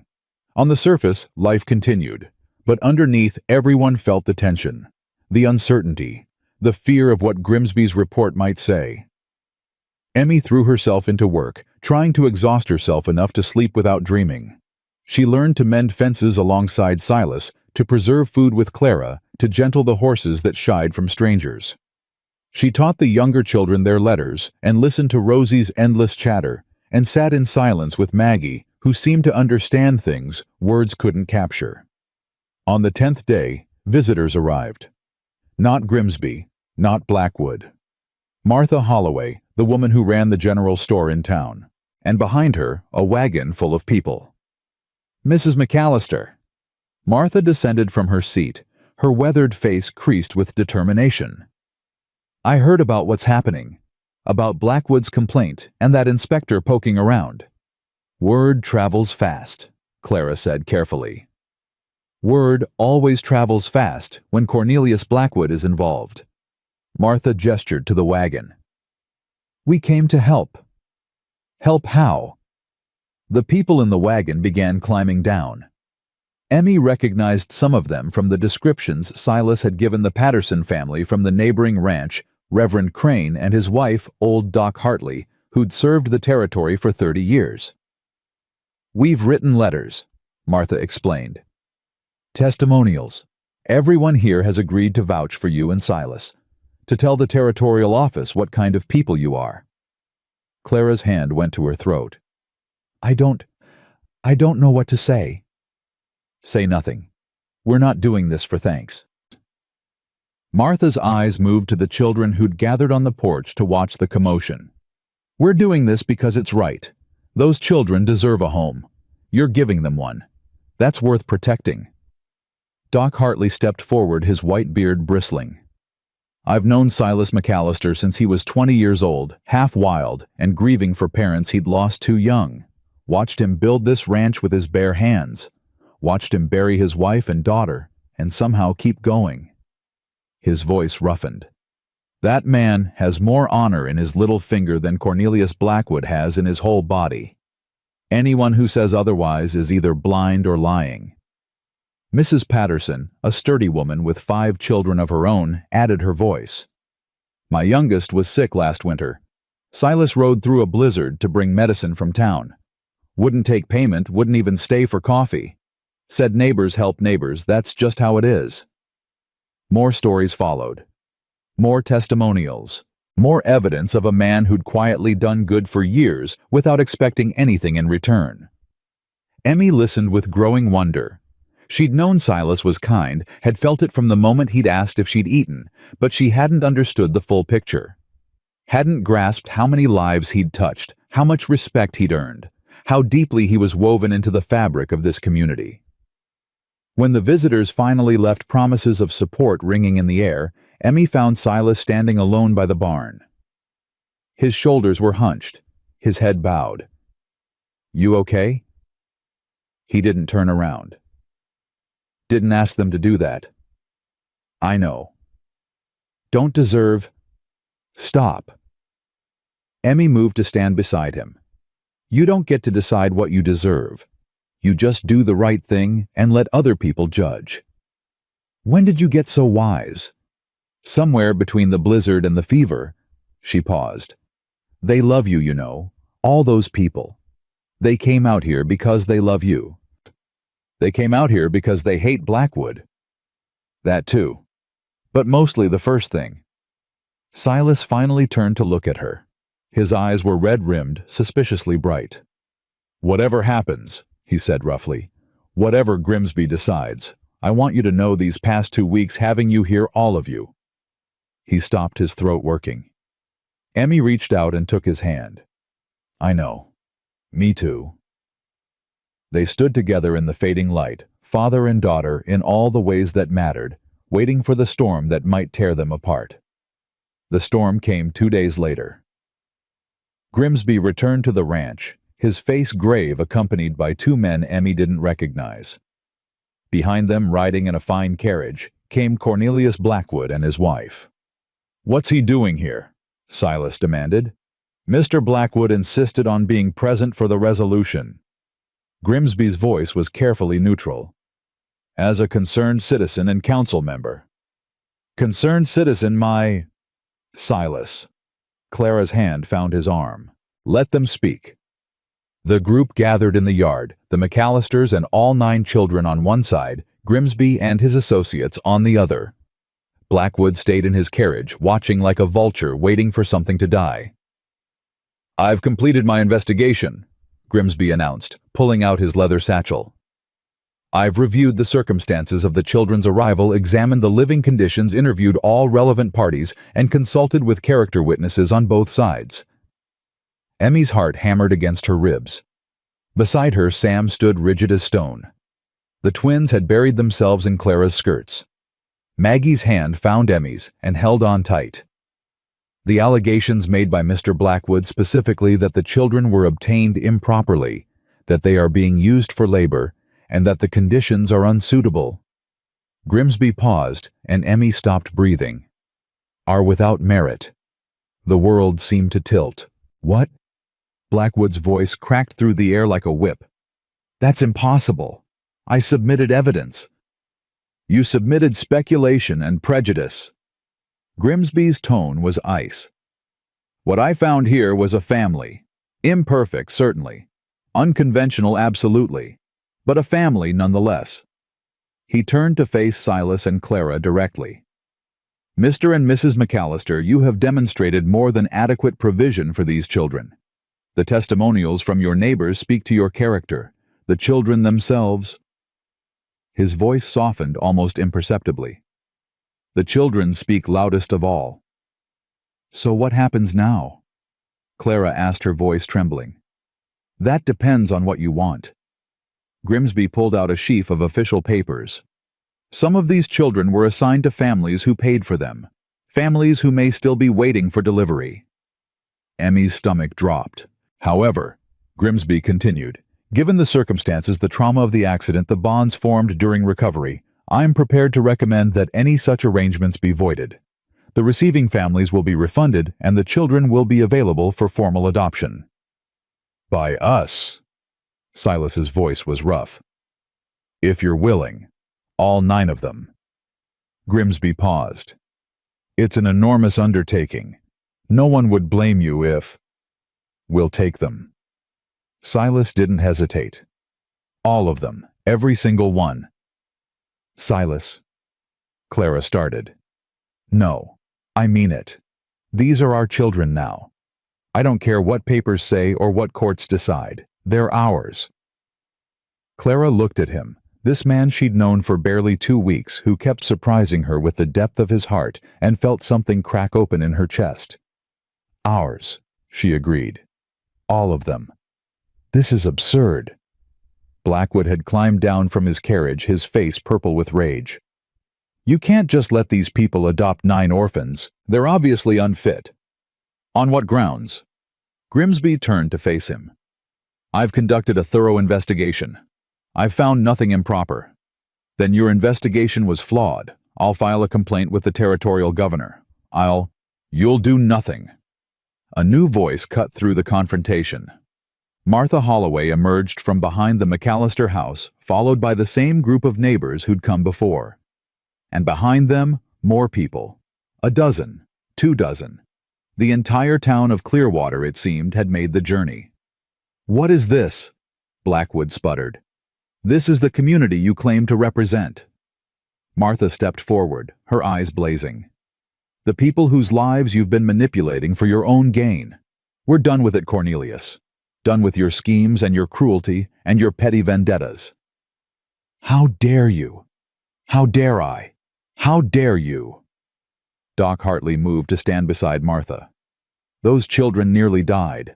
Silas and Clara saved them. And your response was to file complaints and call investigators. What kind of man does that? A man protecting the community from what? From kindness, from generosity, from people actually doing good in the world. The crowd pressed closer, their faces hard with years of accumulated grievances. Blackwood's wife shrank back toward the carriage, but Cornelius stood his ground, his jaw tight with fury. You'll regret this, he hissed. All of you. I have influence. Your influence ends today. Reverend Crane's voice was calm but firm. We've sent our own letters to the territorial governor. Testimonials about your business practices, your treatment of debtors, your general conduct. Whatever complaint you file will be met with a mountain of evidence about who you really are. Blackwood's face went pale. You can't.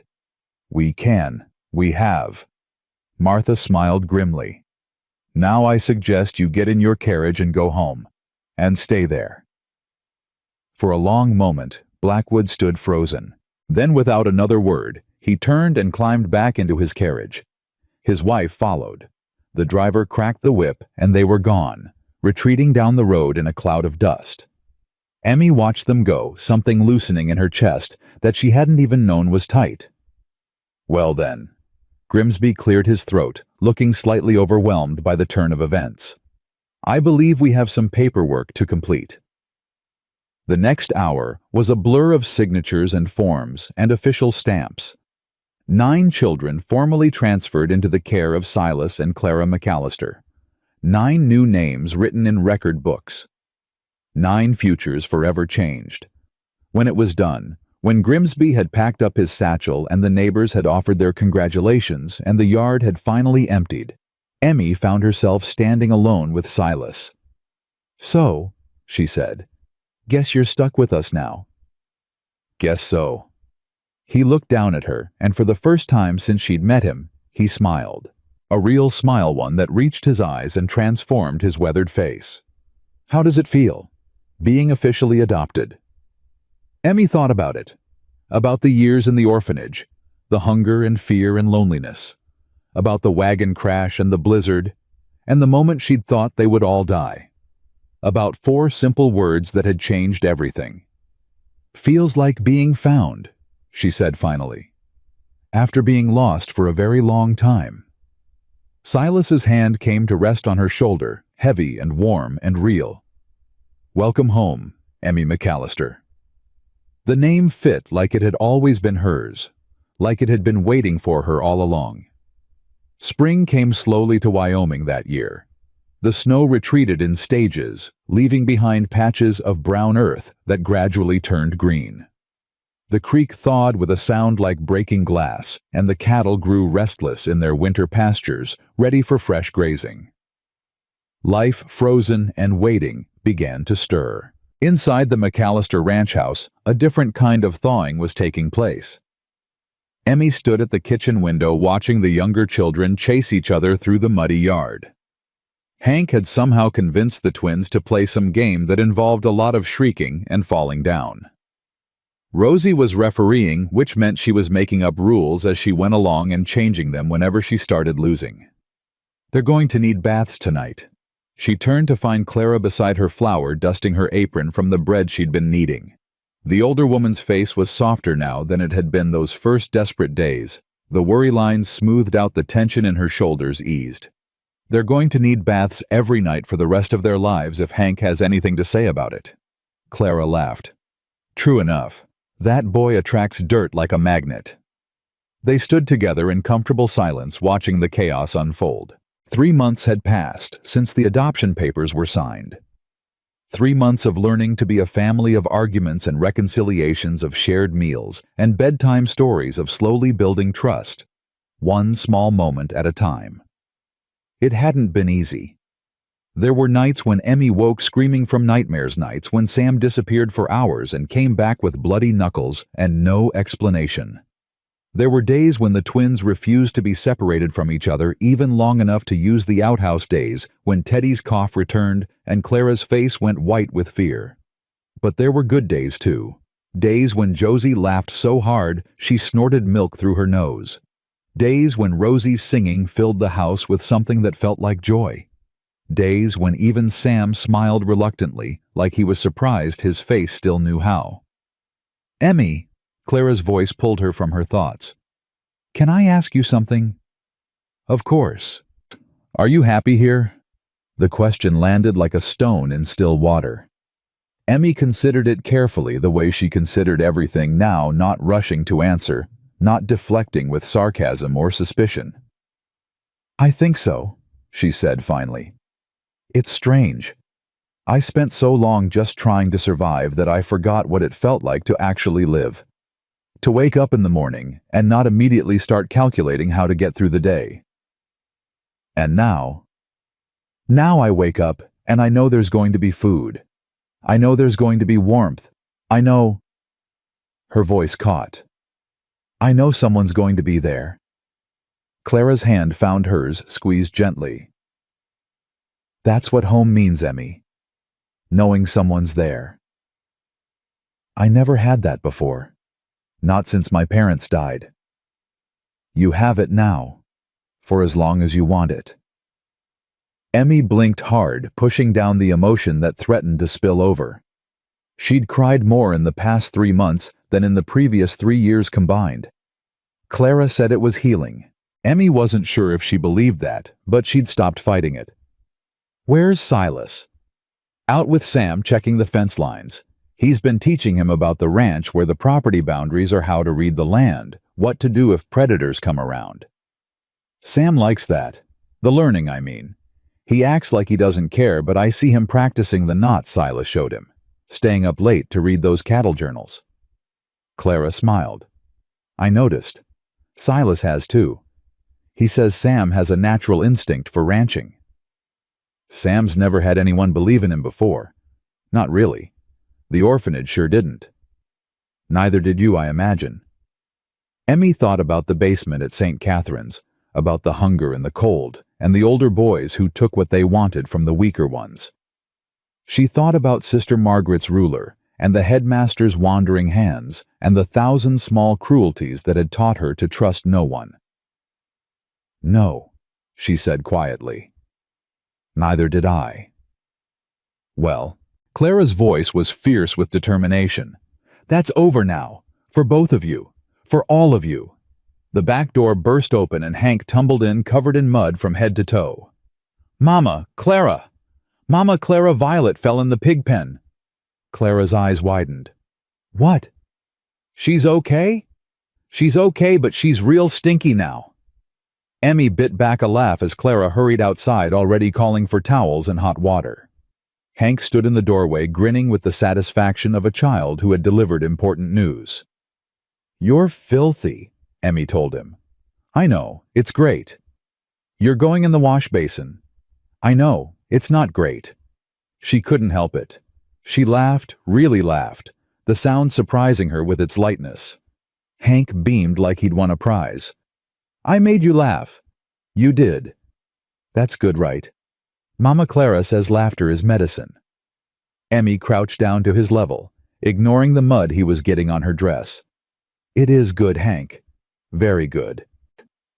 I try to make people laugh a lot. It's my job."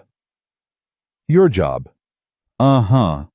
Sam protects everyone, and Josie bosses everyone, and Rosie sings, and the twins hold hands, and Maggie watches, and Teddy's the little one we all take care of, and you—" He paused, his small face scrunching with thought. "You're the one who makes sure we're all okay. And I make people laugh." Emmy's throat tightened. "That's a very important job." "I know." He said it without arrogance, just simple certainty. "Papa Silas said so too." Papa Silas. The name still sounded strange even after 3 months. The children had started using it gradually, first Hank, then Rosie, then the twins. Josie and Teddy called him that too now, though they'd been slower to adopt the title. Sam still said Sir, or McAllister, holding himself at a careful distance, but Emmy had noticed him watching Silas with something that wasn't quite suspicion anymore. As for Emmy herself, she hadn't decided what to call him. Silas felt too informal. Mr. McAllister felt too cold. And the other words, Father, Papa, Pa, stuck in her throat every time she tried. She'd had a father once. A real one who'd called her his sunshine girl and carried her on his shoulders and died of fever while she held his hand. Using that word for someone else felt like betrayal somehow, even though she knew it wasn't. Emmy. Hank was still looking at her. "Are you okay?" "I'm fine, sweetheart. Let's get you cleaned up before Clara sees how much mud you tracked in." The afternoon passed in the comfortable rhythm of ranch life. Violet was bathed and declared free of pig smell. The bread came out of the oven golden and perfect. Lessons were given Clara teaching reading and arithmetic, while the children fidgeted and dreamed of playing outside. Emmy helped where she could, which turned out to be almost everywhere. She'd discovered she had a talent for keeping the younger ones focused, for making learning feel like a game instead of a chore. Clara had started calling her the assistant teacher, and the title pleased her more than she wanted to admit. As the sun began its descent toward the mountains, the sound of hooves announced Silas and Sam's return. Emmy looked up from the primer she was reviewing with Teddy to see them ride in 2 figures silhouetted against the orange sky, moving in easy tandem. Sam was laughing. The sight stopped Emmy cold. In all the months she'd known him in the orphanage, on the train, in the wagon, she'd never heard Sam Brennan laugh. Smirk, yes. Sneer, certainly. But actual laughter, never. "What happened out there?" she asked when they came inside, tracking dust and horse smell into the kitchen. "Sam caught a rabbit." Silas's voice held a note of pride. "Bare hands. Didn't even see it coming until it was too late." "I got lucky," Sam muttered, but he was still smiling. "It was just sitting there. Luck's got nothing to do with it. You read the land saw where it would be moved quiet enough not to spook it." Silas hung up his hat. "That's skill. That's instinct." Sam ducked his head, embarrassed by the praise but clearly hungry for it. Emmy watched him and felt something ease in her chest.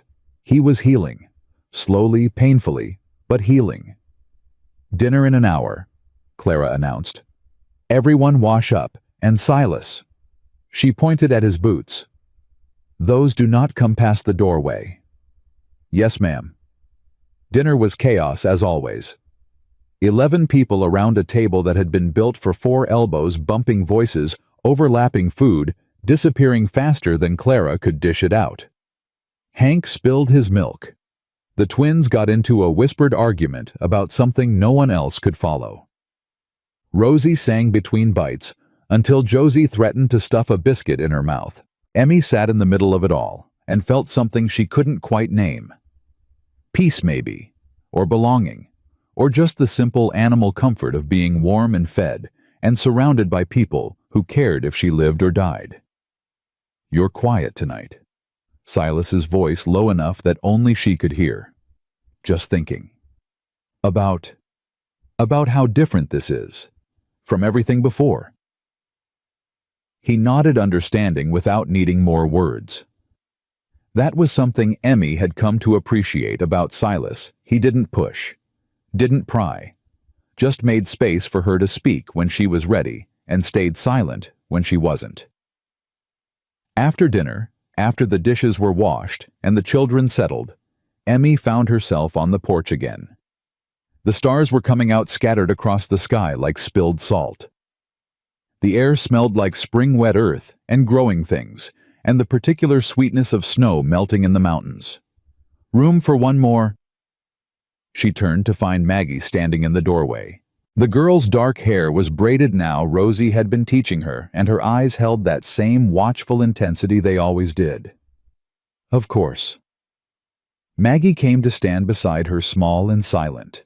They'd spent a lot of time together over the past months, the two of them. Something about Maggie's quiet drew Emmy in, maybe because it reminded her of herself, of the years she'd spent building walls so high no one could see over them. "Pretty night," Emmy said, not expecting a response. Maggie never responded, but tonight something was different. Emmy could feel it in the tension of the girl's small body, in the way her hands kept clenching and unclenching at her sides. "Maggie, what's wrong?" Maggie looked at her, opened her mouth, closed it again. "You can tell me, whatever it is. You can trust me." A long pause. Then, in a voice rusty with disuse, barely louder than a whisper, "I know." Emmy's heart stopped. "Maggie." "I know." Stronger this time. Still rough, still hesitant, but unmistakably real. "I know I can trust you. I've known for a while. I just—" She stopped, struggling. "I couldn't. The words wouldn't come. But tonight they're coming, and I don't know why, and I'm scared, but I wanted to tell you." Emmy dropped to her knees, putting herself at Maggie's level. Tears were streaming down her face. She didn't care. "Tell me what, sweetheart?" Maggie's eyes filled with matching tears. "Thank you. For keeping us safe. For not giving up. For—" Her voice broke. "For being my sister." Emmy pulled her into a fierce embrace, holding this broken girl who had finally found her voice. They cried together on the porch, while the stars wheeled overhead, and something that had been frozen for far too long finally began to thaw. The commotion brought the others. Clara first, then Silas, then the children tumbling out one by one to see what was happening. When they understood that Maggie had spoken, actually spoken, the reaction was immediate and overwhelming. Rosie burst into tears. The twins threw themselves at Maggie, nearly knocking her over. Hank demanded to know what she'd said, then demanded that she say it again, then announced that this was the best day ever. Even Sam's carefully guarded expression cracked, something like wonder flickering in his eyes. "Maggie." Clara knelt beside the girl, her voice trembling. "Oh, sweetheart, we've been waiting. We've all been waiting." "I know." Maggie's voice was stronger now, gaining confidence with each word. "I'm sorry it took so long." "Don't apologize. Don't ever apologize. You spoke when you were ready. That's all that matters." Silas hung back, watching the celebration with something soft and vulnerable in his expression. Emmy caught his eye and saw him nod slowly, acknowledging what had happened, what it meant. "I have more words," Maggie said, and the yard fell silent. "I've been saving them. For a long time. Can I say them now?" "Say anything you want," Clara encouraged. Maggie took a deep breath. Then she turned to face Silas and Clara together, her small frame straightening with determination. When my mama died, I thought words were dangerous. She said bad things before she did what she did. I thought maybe if I stopped talking, I could stop bad things from happening. Her voice wavered but didn't break. But I was wrong. Words aren't dangerous. Silence is. Keeping everything inside until it poisons you. She reached out and took Clara's hand in one of hers, Silas's in the other. You gave me a family. A real one. Not because you had to, but because you wanted to. Nobody ever wanted me before. Not really. Her grip tightened. I want to say it out loud so you know I mean it. I love you. Both of you. All of you. The silence that followed was absolute. Then Clara was crying, and Silas was clearing his throat roughly, and the children were piling onto Maggie in a group embrace that was more tackle than hug. Emmy stood apart, watching her family. And felt something click into place inside her. Something she'd been missing without knowing it. Something that made the world make sense in a way it never had before. The summer that followed was the best of Emmy's life.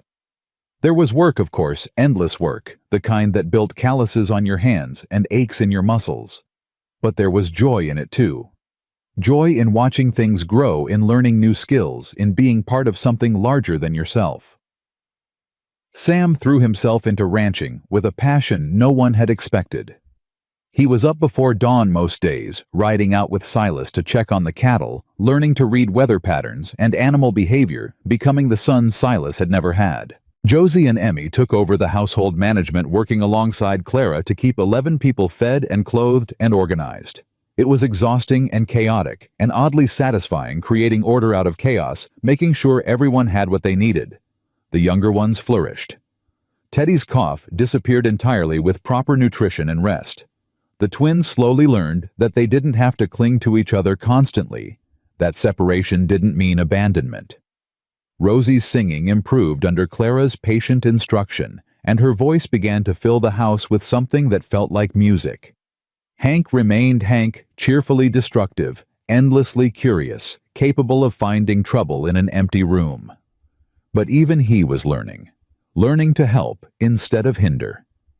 Learning that being part of a family meant contributing, not just taking. And Maggie talked. Not constantly, she would never be a chatterbox like Rosie, but regularly, deliberately, using the words she'd saved up for so long to build connections with each member of her new family. She asked questions and offered opinions, and even occasionally made jokes that caught everyone off guard. She's amazing, Clara said one evening, watching Maggie read to the twins from a battered picture book. To come back from where she was, to choose to trust again. She had help, Emmy said. We all did. Clara smiled and squeezed her hand. Yes, we did. The summer deepened. The days grew longer and hotter. The ranch thrived under Silas's careful management and the enthusiastic labor of 9 children determined to prove their worth. And somewhere in the midst of it all, without anyone quite noticing when it happened, Silas and Clara fell in love. Emmy saw it before they did, the way their eyes found each other across crowded rooms, the way Silas's hand lingered on Clara's back when he passed her in the kitchen, the way Clara laughed at his terrible jokes, and he pretended not to notice. It was different from the romances Emmy had read about in stolen books at the orphanage. There was no drama, no grand gestures, no sweeping declarations. Just 2 people who'd chosen each other for practical reasons and discovered to their mutual surprise that they'd chosen well. Do you love him? Emmy asked Clara one afternoon when they were alone in the kitchen. Clara's hands stilled on the dough she was kneading. That's a very direct question. I'm a very direct person. A pause. Then softly, yes, I think I do. Have you told him? Not in so many words. Maybe you should. Clara turned to look at her, something unreadable in her expression. You're giving me romantic advice now. I'm giving you practical advice. You 2 dance around each other like nervous horses.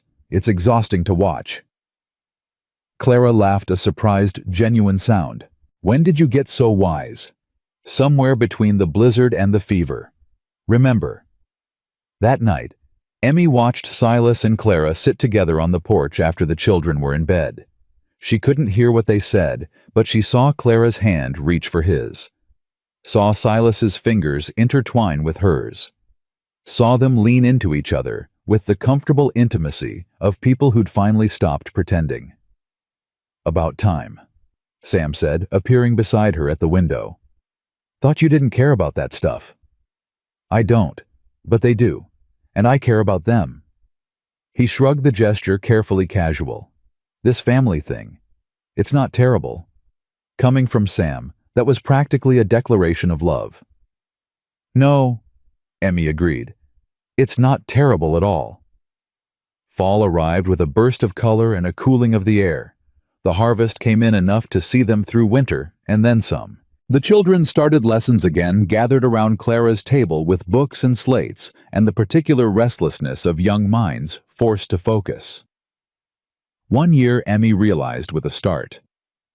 It had been almost a year since that frozen fence post, since Silas's simple question, since everything changed.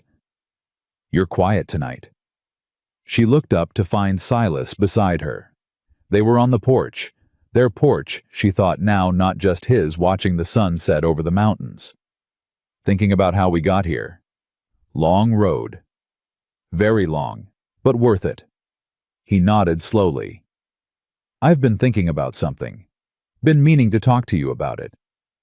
Emmy tensed automatically. Old habits died hard. What is it? The day I found you, you and the others, I asked if you'd eaten. You remember? I remember everything about that day. I've never told you why I asked. Why that was the first thing out of my mouth. Emmy waited. When Sarah died, my daughter, she stopped eating first. Few days before the end. Just lost interest in food. I'd bring her broth bread, anything I could think of, and she'd turn away. Like she'd already given up. His voice roughened. So when I saw you by that fence barely standing, looking like death warmed over, the only thing I could think was, has she given up too? Has she stopped eating because she stopped wanting to live? Emmy's throat tightened. I hadn't given up. Not quite. But I was close. I know. I saw it in your eyes. That's why I asked. That's why I couldn't ride past. He turned to look at her directly. You saved yourself that day, Emmy. By not lying.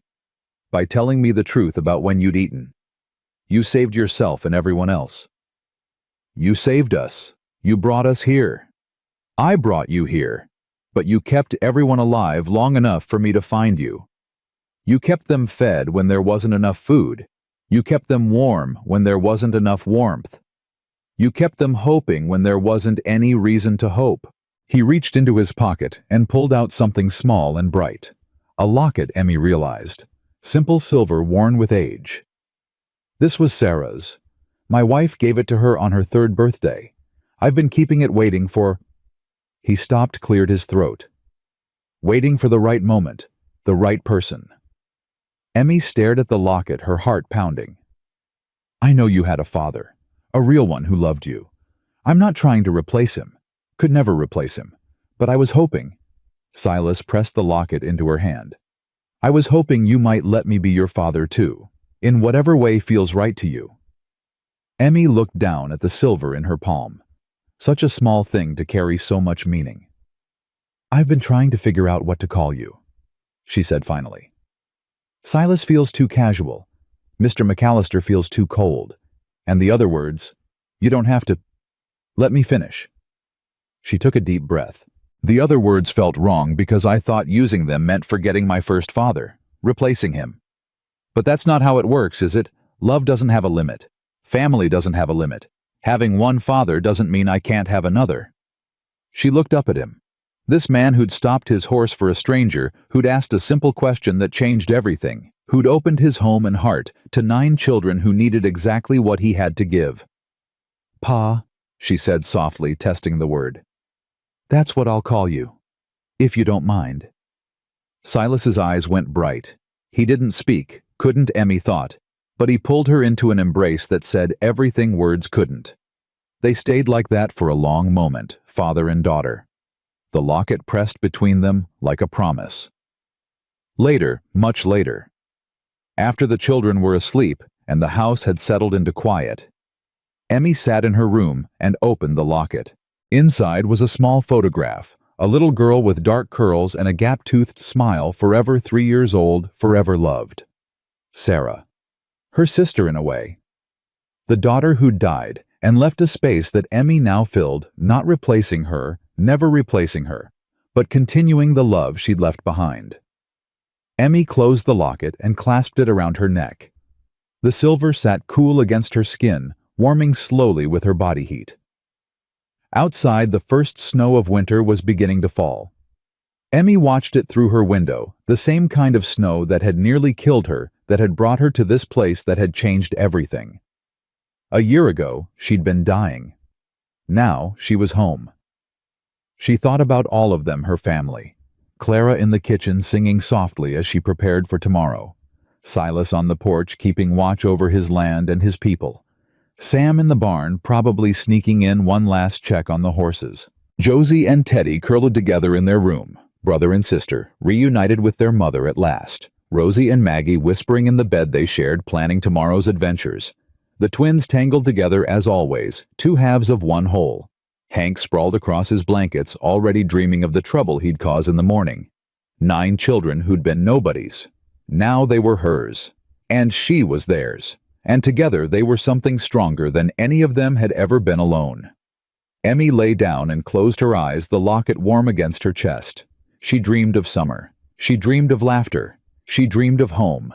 And for the first time in her life, the dreams were better than waking, because waking meant this family, this place, this love. Waking meant everything she'd ever wanted and never dared to hope for. Outside, the snow kept falling gentle and quiet, covering the world in white. And inside the McAllister ranch house, 11 hearts beat together in the darkness, bound not by blood, but by something stronger. Choice. Courage. The stubborn refusal to give up on each other. Did you eat today? 4 words that saved a life. 4 words that built a family. 4 words that proved beyond any doubt that kindness was never wasted. Hope was never foolish, and love, real love, the kind that chose and fought and stayed, could survive anything. Even the longest winter, even the deepest cold, even the loneliest heart. Emmy McAllister slept peacefully surrounded by family, and the snow fell softly on the land she would one day inherit, and the story that had begun with desperation ended with something far more powerful. It ended with belonging. It ended with home.